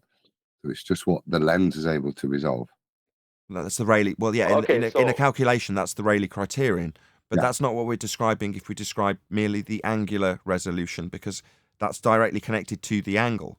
Well, while you've got a limit to the aperture that you can calculate with the Rayleigh criterion, that's not what I'm talking about. I'm merely talking about the angle. In other words, as we've seen with demonstrations back in 2015, right? If you've got a coin on a table that you have the camera lined up with and you slide the coin away, eventually you lose the bottom of the coin, right? It reaches and breaches the diffraction limit, right? Well, if you then raise the camera, you bring the bottom back because you're altering the angle. You're increasing the angle, therefore widening the resolution based on that angle. Now, if you push it to the point where that angle is so limited that you reach and breach that diffraction limit, calculable in the Rayleigh criterion, then that is another way to limit the angle, but you're keeping the consistency the same, and it's only going to diffract at the point that the lens itself would diffract. But when you're trying to boil this down for D. Rose in the most simplistic way of what you could verify as an IV, it has to fulfill certain criteria. It's got to be the independent variable, it's got to be real, and it's got to be manipulatable by you, the researcher. Can I manipulate the angle? Yes, I can. Is it real? Yeah, my angle relative to the surface is a real thing, and I can manipulate it. Is it my independent variable? Yeah, it fulfills all criteria. Okay, but my issue with it would be that what is the reason for, what is the natural cause of the bottom of the coin disappearing? Now, okay, you would limited have to angle. zoom, like, hang on, like Mitchell showed, when he lifted the camera up, you could see the coin again. He put it back down, you couldn't see the bottom of the coin. But when he zoomed, you could see the whole of the coin again from the same elevation. So you've moved the lens closer. Yeah, You're physically, I understand that. But hold on. When you zoom, you're physically moving the lens closer to the item. Yeah? I'm trying to explain something, but you keep jumping on me, telling me about angular resolution. I know what angular resolution is. I'm very aware of it. What causes the diffraction limit? What causes diffraction? It's a combination How do you of end things. up with diffraction? When you say diffraction, angular resolution is part of diffraction. yeah, it You is. can't have But when diffraction when without it angular is, resolution. okay, you've got to be more specific because when you just say diffraction, all you mean is interference, which has many different variants in terms of how you can describe that interference.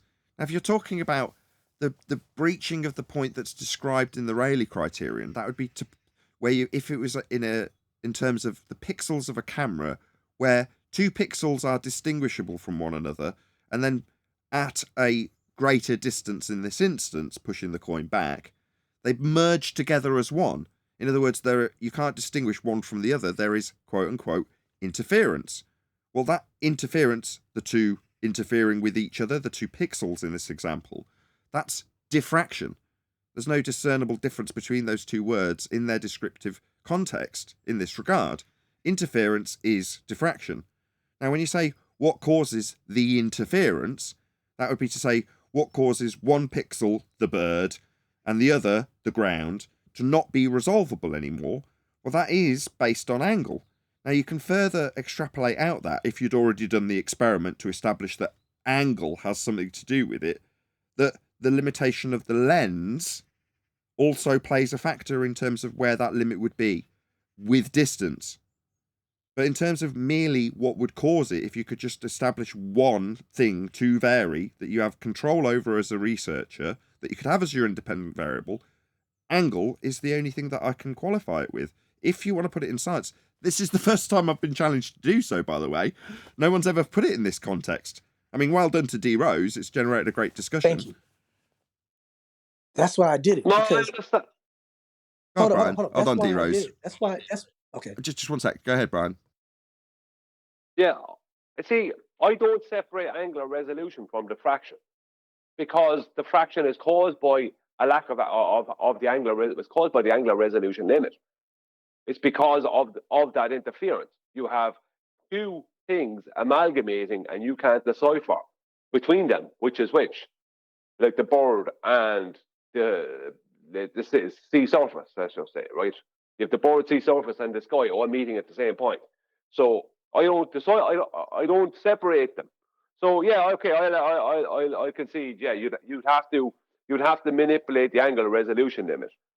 But as far as my point was, and okay, if I'm wrong, I'm wrong. But my point was is that what is it that you're claiming causes it? Why can't you see the bird? Is it because of the angular resolution limit, or is it diffraction? Because I don't see the difference between the 2. Well, there isn't a difference if you're talking about the limit, which is the phenomena, but that's your dependent variable. The limit itself, the point that you lose the item is the point that you have interference. That's the DV. Fair enough. Yeah. Okay. I'll step back. I accept. You could say independent variable angle, and then dependent variable interference. But it's oversimplistic because angle causes interference. Well, in this regard, yeah, angle to the item in the distance causes interference. Yeah, fair enough. I was thinking of it as you claim that the reason you can't see the board or whatever is because of diffraction. But at that point, diffraction is your DV. Yeah. I know what you're saying. Yeah, it's kind of, yeah. But by the same token, we're then dangerously close to the realm of quantum mechanics. Because what are you studying when you talk about the double slit? You're talking about that as a phenomena. That is the phenomena. Diffraction is what you get when you have all the different dots on the photographic plate. That's diffraction.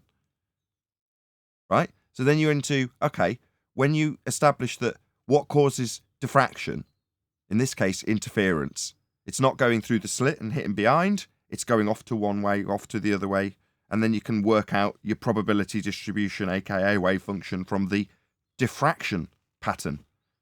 But then you go, what causes diffraction?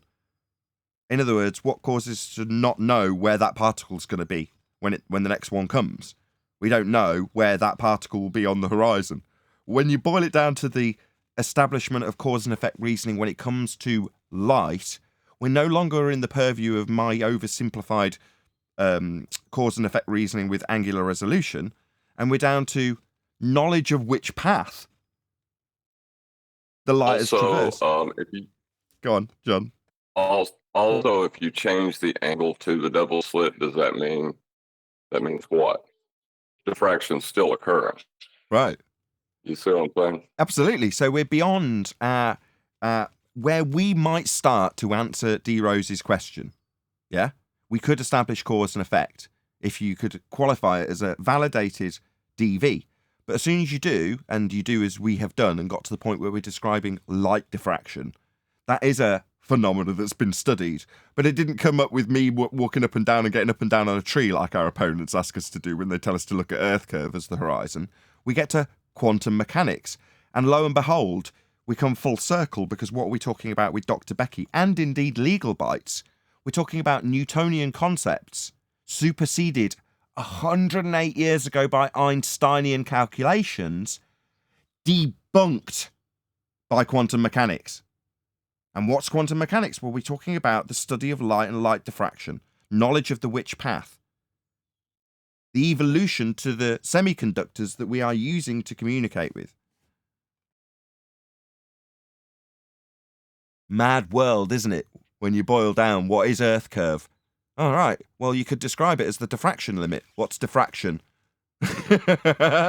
Interesting subject. Nathan, Nathan, it's an interesting summary you just gave real there. quick. Hang on for a second. The summary you gave is perfect. It's only a mad world because it's all based on an equation and not reality. It's funny how the real things are not confusing, even centuries later, or mad.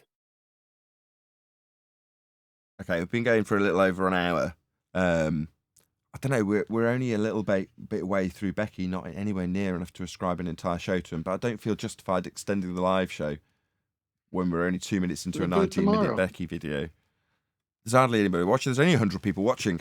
I mean, I say only. I'm really pleased to everybody who's watching, but I think we might pick up with Dr. Becky tomorrow. What do you guys reckon? Agreed. I would extend the live show and see if more people join. Because when people come along and they see, what time is it? Oh, 10 to, let's say they're in London and they go, oh, it's 10 to 3. There's no point going on to Nathan's now because I only hear a few minutes of it. Do you reckon a way?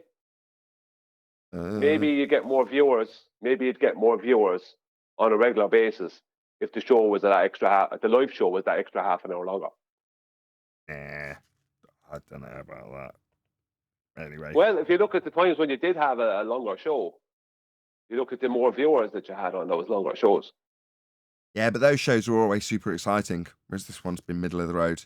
I mean, it's been all right. But with that, I am going to say, if you are watching this on either Nathan Oakley 1980 or Nathan Oakley Premiering Streams, then stay tuned, as there will be an after show to follow. Unfortunately, though, if you are watching this live, this is where we bid you farewell. So another massive thank you to all of you who smashed the super chat, liked, commented, shared, subscribed, joined as a member, and all that good stuff. I've been Nathan Oakley. Stay tuned if you're watching an after show, and I'll see you all in the next video.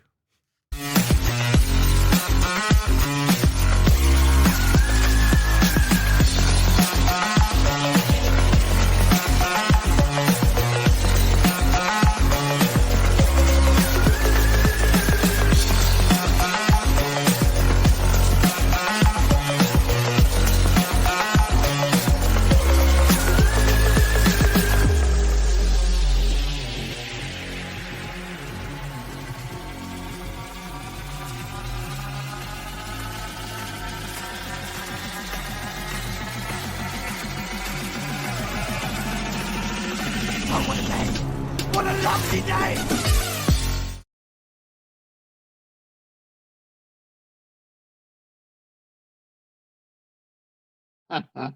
Evidence, even though they don't know what You're real saying science is. we should start a Occupy Earth curve?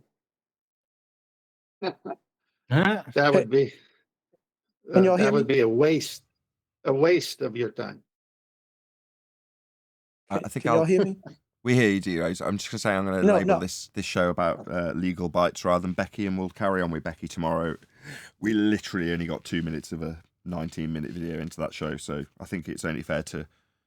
I talk more about legal bites than it is about Dr. Becky, so she'll get the show title. And I apologize for interjecting with that, but I thought that was so important when we were talking about, because I mean, me being a rookie, still I have a lot of questions. And one of the questions was, especially always seeing or reading people's chats going back and forth, that there's always, even though they don't know what real science is, and they're basing their argument on pseudoscience because they don't even know the real empirical, method of doing it. But Black Swan, even give credit to the laser lights, the ones that were done correctly. All of these things, as far as ruling out Earth curve, why can't, if we could find the IV and the DV, why can't they be empirical scientific methods under the real standard of science methodology? Why can't it? You know what I'm saying? Zeros, we got it. Zeros, we got it. Oh, Based on their okay. calculations of a globe, it can be no further than 1.22 times the observer's height in feet. So, whole point is it's there, and we took it to them with the Black Swan and said it's not there. The geometric horizon must be physical, must be seen, must be blocking the bottom of boats and buildings, and it's can outpass its limitation based on your math for your globe. It's totally debunked. They've been I joined got you. by been joined by Barbara Streisand. I'm not exactly sure who Barbara Streisand is.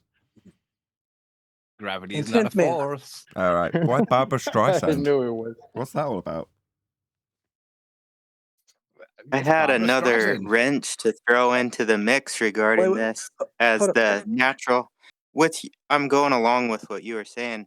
In what we observe, phenomenon has to be something you can see. So when this goes out of our observation with the diffraction or the angular limit, is this even natural science? Because you can't see it. It's not a phenomenon anymore. That's Objection. just something that popped But in. the ph- Hold on, you got the an objection. phenomenon was Hold you. on. The John wants to phenomenon. respond. Hold Sorry, on, sorry. Chocolate. Hold on, everybody except John.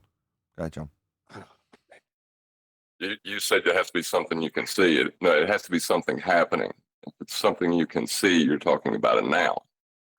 You have to have something happening. Yeah, that's You Is kind the of what I was something gonna say. phenomenon, though, is that the strict definition is to observe that thing happening? Yeah, it's not a phenomena Yes. until it's an observed phenomena. Right. I mean, the But phenomenon hold was on. you seeing something, and then seeing that thing now disappear. That's something happening. Just looking at the thing itself, that's just like a concrete noun, right? You're just looking at something, a ship, let's say. But now to see So that then ship it's disappear, that's a phenomenon. so as soon as it Right. leaves And the vision, then it's no longer science in the strict natural observable No, because phenomenon you've sense. observed it disappear. So you want to find out why. You observed it be there and then not be there. So that's what you're trying to find out. You've observed the bird be there and then not be there. So that's an But that observation. horizon line, right. you're leaving the physical natural realm, I guess. I'm just bringing up the discussion. It came into my thought process. No. Is it actually natural science? The physical natural realm allows for angular limitations, and that's why you find out when you go up, you see it again. Well, Well, I that's was the whole thinking there for a point. minute The ago, the whole limit. premise is You flawed. can't go beyond the limit. The horizon is like we can't go beyond that. They even talk about it in the cosmological sense. They have talk about a horizon in the universe you can't see beyond this, and with the consensus science of Big Bang. But So your depression angle doesn't increase as you get higher. so your ability to do natural science increases as you go higher. Is that? Excuse me. Question. No. The depression angle doesn't increase, allow you to see more as you go higher. Like if you climb a tree, your depression angle gets bigger. Yeah. And so you see Absolutely. more. Okay, so The what does higher that you tell go, you? You live on the I'm not denying Okay, so it's that. not I'm just saying so it's not Earth our curve then. ability. I'm not arguing with that at all. And if I may Assist me. interject, and if Can I back but you up slightly? my man who took over the whole thing. Basically, what I'm trying to figure out is, can it be a legitimate labeled experiment with Black No, Swan, the laser lights, or whatever, and not having to climb up on a tree or get up Oh, on a helicopter? Is there an no, IV and a there's DV problems. involved in those things? Yeah, let me tell you something. There's problems, right? Because we first spoke off of exactly what you just said at the start. Is it our curve or is it not our curve? Right? That's not good because there's several reasons why things can disappear, not just angular resolution limit. From your position, the thing could go into an inferior mirage, and as far as you're concerned, it's gone missing. But you can't see that it's inferior mirage. You think that's just your angular resolution limit when it's actually the inferior mirage. It could also be a tidal bore, which is where the incoming tide meets an outgoing river, and the tide comes up over the top of the river, causing a welling of water up in the air. So if you were going to find out if it was with that scenario, if you're trying to find out if it was Earth curve or not, you would say it's Earth curve because they both appear to be going down behind the load of water. But that's not Earth curve. That's just the an incoming tide coming in over the top of an outgoing river, right? So there's that phenomenon. There's another one then, which is tsunami wave shoaling, which happens twice a day, just like the tidal bore stuff happens, twice a day in many places south of the equator. You go to Western Australia, for example, twice a day, twice every 24 hours, when that tide comes in, right? It comes in, it hits a shelf, right? There's like a cliff underneath the water, the topography, and it causes the water, the incoming tide, to lift up and well up over the top of it. So that's why a lot of the bowlers were getting photographs from Hawaii, Western Australia, I think South Africa, places like that, where this phenomenon happens. So it looks like the thing has gone over a big curve of water. And it kind of has, but it's not to do with the earth that happened. It's got to do with the incoming tide hitting topography that's like a sheer cliff. So you could go out there with the hypothesis you're putting forward in Hawaii or Western Australia or somewhere, and you could go, yeah, Earth curve proven, but it's not Earth curve. It's a tsunami wave shoaling, or it could happen in places in Britain where you have tidal bores, and other places where you have tidal bores, and you go, yeah, Earth curve proven. It's not Earth curve. So that's the problem with that kind of thing. And there's other reasons. There's probably other reasons why things can disappear at a distance from you. Brian, when you go put something through the scientific method, it becomes an empirical proof that's done over and over again. So you're saying there's too many variables of situations that could cause this, so it can't go through the scientific method. Is that what you're saying? Well, if you go to let's say you go to Western Australia, to the same place off a Perth or somewhere, and you do that same thing as someone else did, and 100 other people do it, they'll all get the same result as you. If you do the same thing as someone else did at the same time at an incoming tide, and even happens with an outgoing tide, I think, with the tsunami wave shoaling. So that's the problem. There's too many things that can cause the same phenomenon that you're observing. You'd have to define which one you're testing for. Okay. So thank you, Neil, for even going further and elaborating. But what I'm saying is the boiling water example that Nathan, you guys always use, which basically nails the coffin. I was just trying to see if there's any way, because even in the boiling water, even Jern and all of them was trying to throw up other DVs and IVs. You know what I'm saying?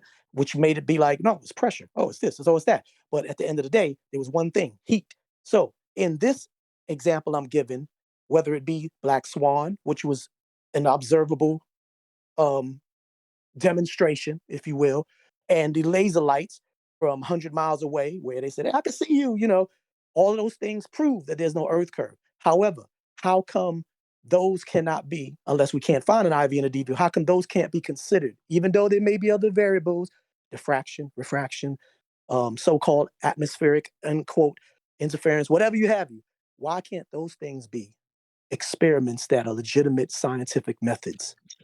It's not natural phenomena, is it? I'm sorry? Right. It's not Just about not, phenomena, is you're kind of going so far beyond the scientific method to give an all-encompassing explanation for a photograph or what. You're kind of forgetting what the method is. It's very refined. You can apply it certain ways to all of those situations, but each one would be its own experiment. You can't just go and science the black swan. Yeah. Right. On a slight segue, I'm going to play you a bit of. It's actually Popcorn Planet. But this is just to contextualize this Paltrow thing that we were talking about earlier. I just wanted you to hear it. It's from memory. I only watched this once. It was a reasonably good summary, anyway. Gwyneth Paltrow's experts say that Terry Sanderson, the one that says Gwyneth hit him, well, his events defy physics. We're going to break down all that happened today on day 6. You're not going to miss it. To the right. This one doesn't show the.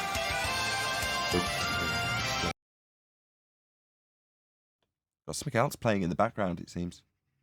Maybe it's someone on his show talking. Welcome to Popcorn Planet. I am Andy Signor, and I'm tired. I'm so grateful that Kurt from Uncivil Law and It's Kim are here, and that was keeping us going. I'm going to go to you, Kurt. Welcome. Always find him credible and a good wit. Cross well and Count consistent with. It's the same question. Was the plaintiff's in your expert. analysis world? That's correct. Miss Paltrow's version, her scenario is consistent with the laws of physics and what we know about biomechanics. Okay, that's pretty much all I wanted you to hear. So, the laws of physics. All right, laws. So, basically, using stolen valor, taking the laws of physics. All right, you mean laws of nature?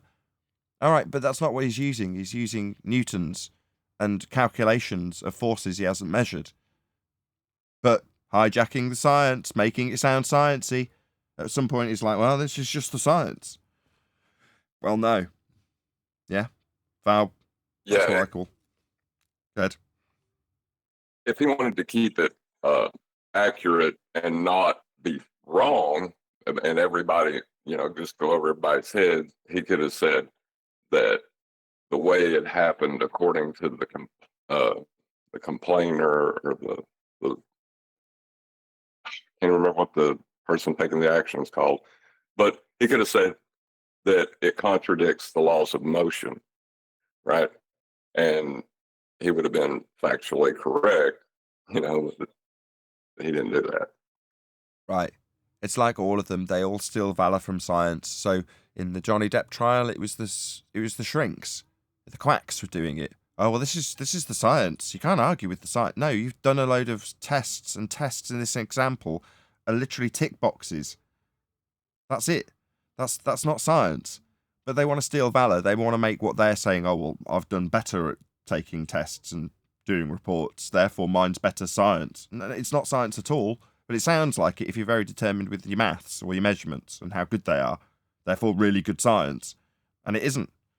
But they do it all over the place. In this case, we've got a ski scientist. You're like, what the bloody hell?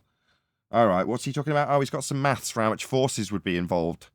All right, did these get measured? No. Oh, but it's still science, according to him. We're talking about the laws of physics. All right, are we? No, we're talking about your maths calculations. I object. What's that? Ban me? Stop spamming. Thanks, Legal Bytes. Yeah, Did you really get banned for an objection? Yeah, I highlighted that the guy had no measurements. No one had even seen it, let alone put bloody force meters on anything. So how can you claim any of this is real? Well, you can't. You've just got some clever maths using newtons. And when I was challenged on the science of newtons, I'm like, well, actually, no, the laws of Newton aren't right. Now, like I said in the live show, I didn't have a pinch Feynman's quote because I'm not Quantum Eraser. I did ask him this morning, have you got it? And he did give it me. Thank you very much, Quantum Eraser, by the way. But, at the time, that wasn't my overarching point. My overarching point is this is a swindle we see all the time. What's that? It happened this way because of your calculations? What did you measure? Nothing. All right, I object. Right. You got banned from a legal forum for an objection that obviously would stand in court. I would assert yes, absolutely. So in Legal Bytes chat, they just claimed I was spamming when I defended my claim, in spite of the fact that I continually tried to appease the great and washed of this chat in Legal Bytes live stream by saying, look, I'm on Paltrow's side. I still believe her. I still think he's shaking her down. It's just I don't like the way this guy's using calculations when other witnesses are held to task by the fact that they glanced away for half a second when the collision happened. Literally. But this guy's going to be perfectly valid in his bloody calculations for how much force was involved. Nobody even saw it. I don't see that's unreasonable to object to, but that was called spamming when I, justified over and over again my reasoning for saying this isn't valid. Then eventually I got a timeout. I'm like, what? I'm just trying to understand how you can raise an objection and get banned in a legal forum, but it'll stand in court. I don't understand that at all. Yeah, I don't either. Well, like I say, at the time I was so pissed off I unsubscribed, went back in on a different account, which I had to subscribe for 5 minutes to be able to leave a message, just so I could say, unsubscribed. Because I'm petty. Can we get a summary on Newton, Einstein, and quantum mechanics in the sense how each one superseded the other and why? I think that's Barbara Streisand's bag, isn't it? Well, they're incompatible. They're in completely different geometry. One's Euclidean, the other's pseudo-Riemannian. So one's a fourth-dimensional space-time, the other one's length, breadth, and depth. They're totally incompatible with one another. You can't put one in the That's other. Einstein. Einstein's That's Einstein and fourth-dimensional. Newton. Yeah, Newton's 3D. Einstein's 4D. Right. So how did quantum mechanics do a number on Einstein 4D?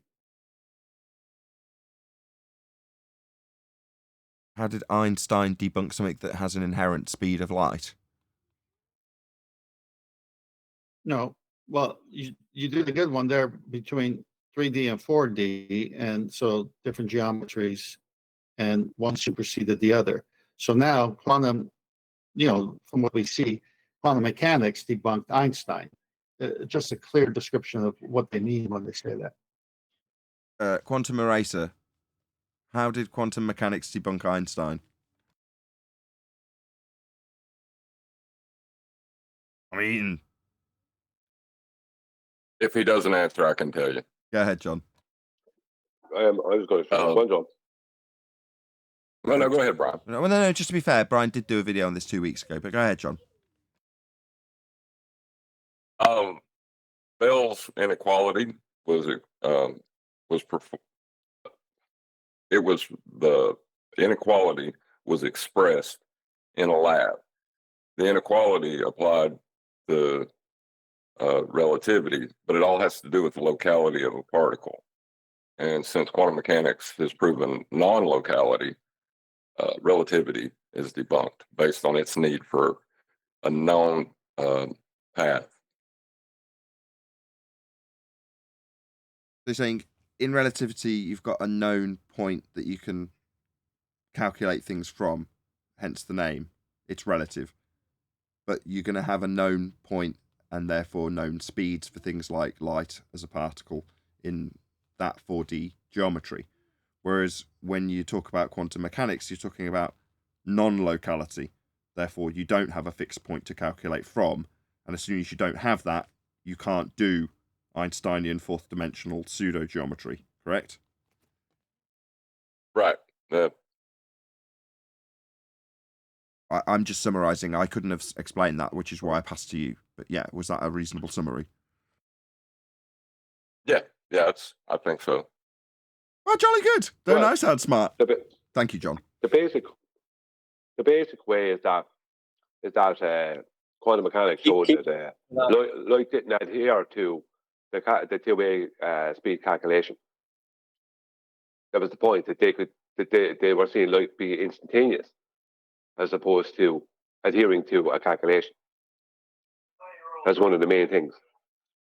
Was with general relativity, the light needs to adhere to that calculation. Its rate it needs to have a rate, and it needs to adhere to that rate.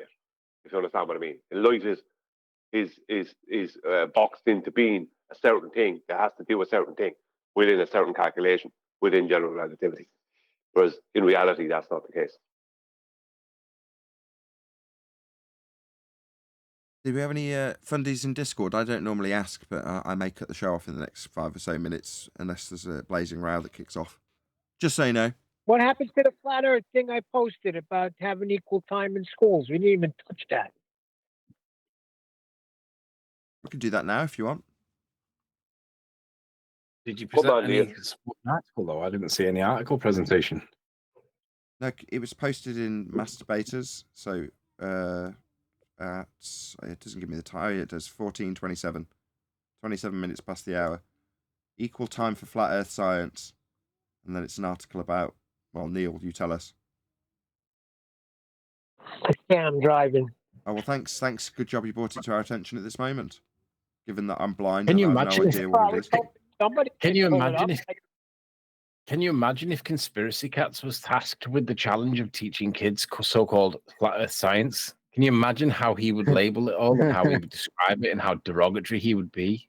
Is that going to be education, or is that going to be like a negative form of education? I don't see how you can be. If you're talking about establishing horizontal baselines and calculating angles to stars and things of that nature, you would assume that if you're going to teach flat Earth, you're going to teach it from an evidentiary base, which is to say that it's the foundation of everything globe, which is, if you're a teacher teaching it, you could not recognise, unless you're a complete dingbat, that the foundation for all of the calculations of a sphere were based in what you were teaching, by contrast, as a flat Earth.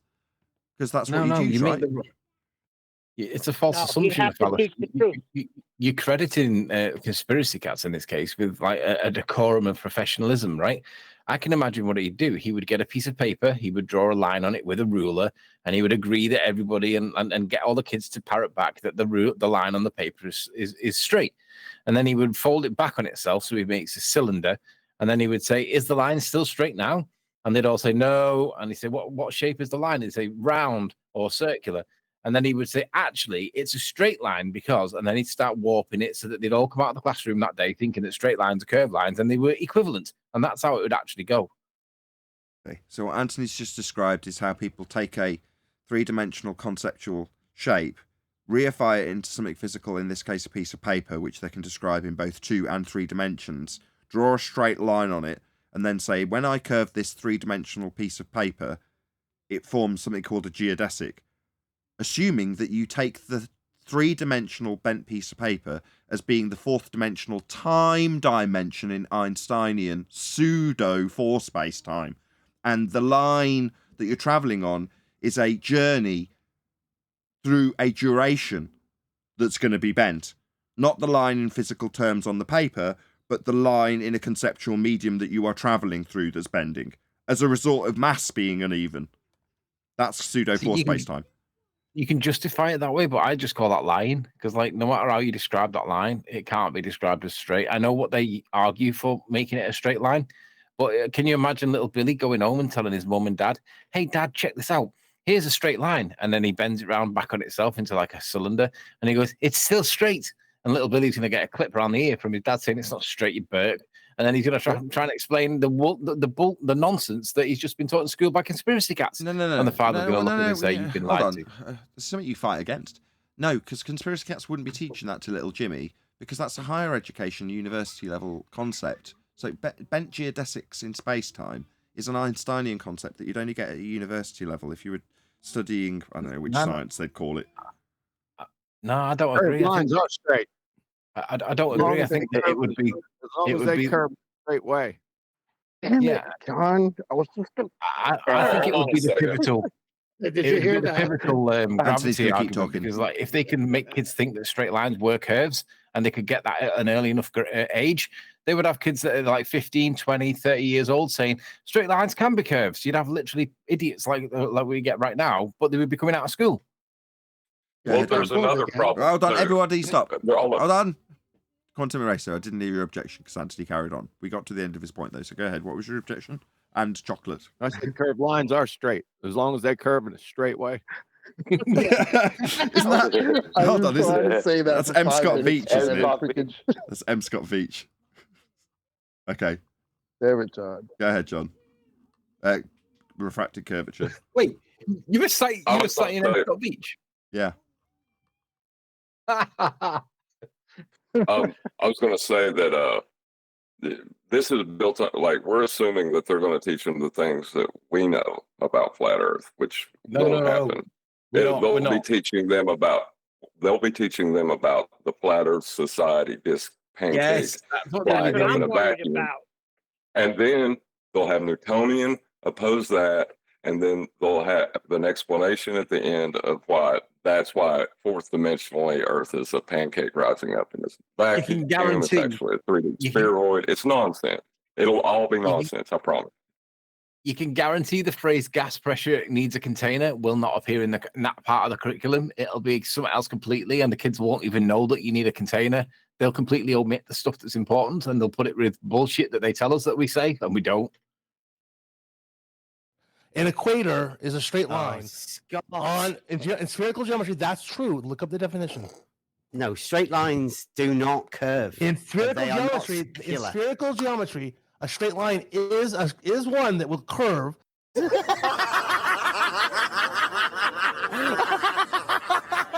As long as it curves in a straight way.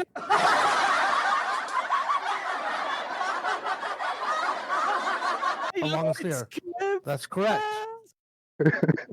My ice gotta cream, love that shit. my ice cream is not hot, right? But as long as it's cold enough to be hot, we can make it hot in a cold way, and then it would be ice cream, even though it's boiling. So, Anthony, since you're a soccer aficionado, could we say bend it like Beckham anymore after that? You'd have to say straight it like Beckham. Perfect. With that, I'm going to say another huge, massive, enormous thank you to both Discord and G+ panels for making today's after show possible. And of course, a massive thank you to all of you in either Nathan Oakley 1980 or Nathan Oakley premiering streams. Hopefully smashing the super chat, liking, commenting, sharing, subscribing, joining us on Nathan Oakley 1980 channel member, and all that good stuff. I've been Nathan Oakley, and I will see you all in the next video.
What a lovely day!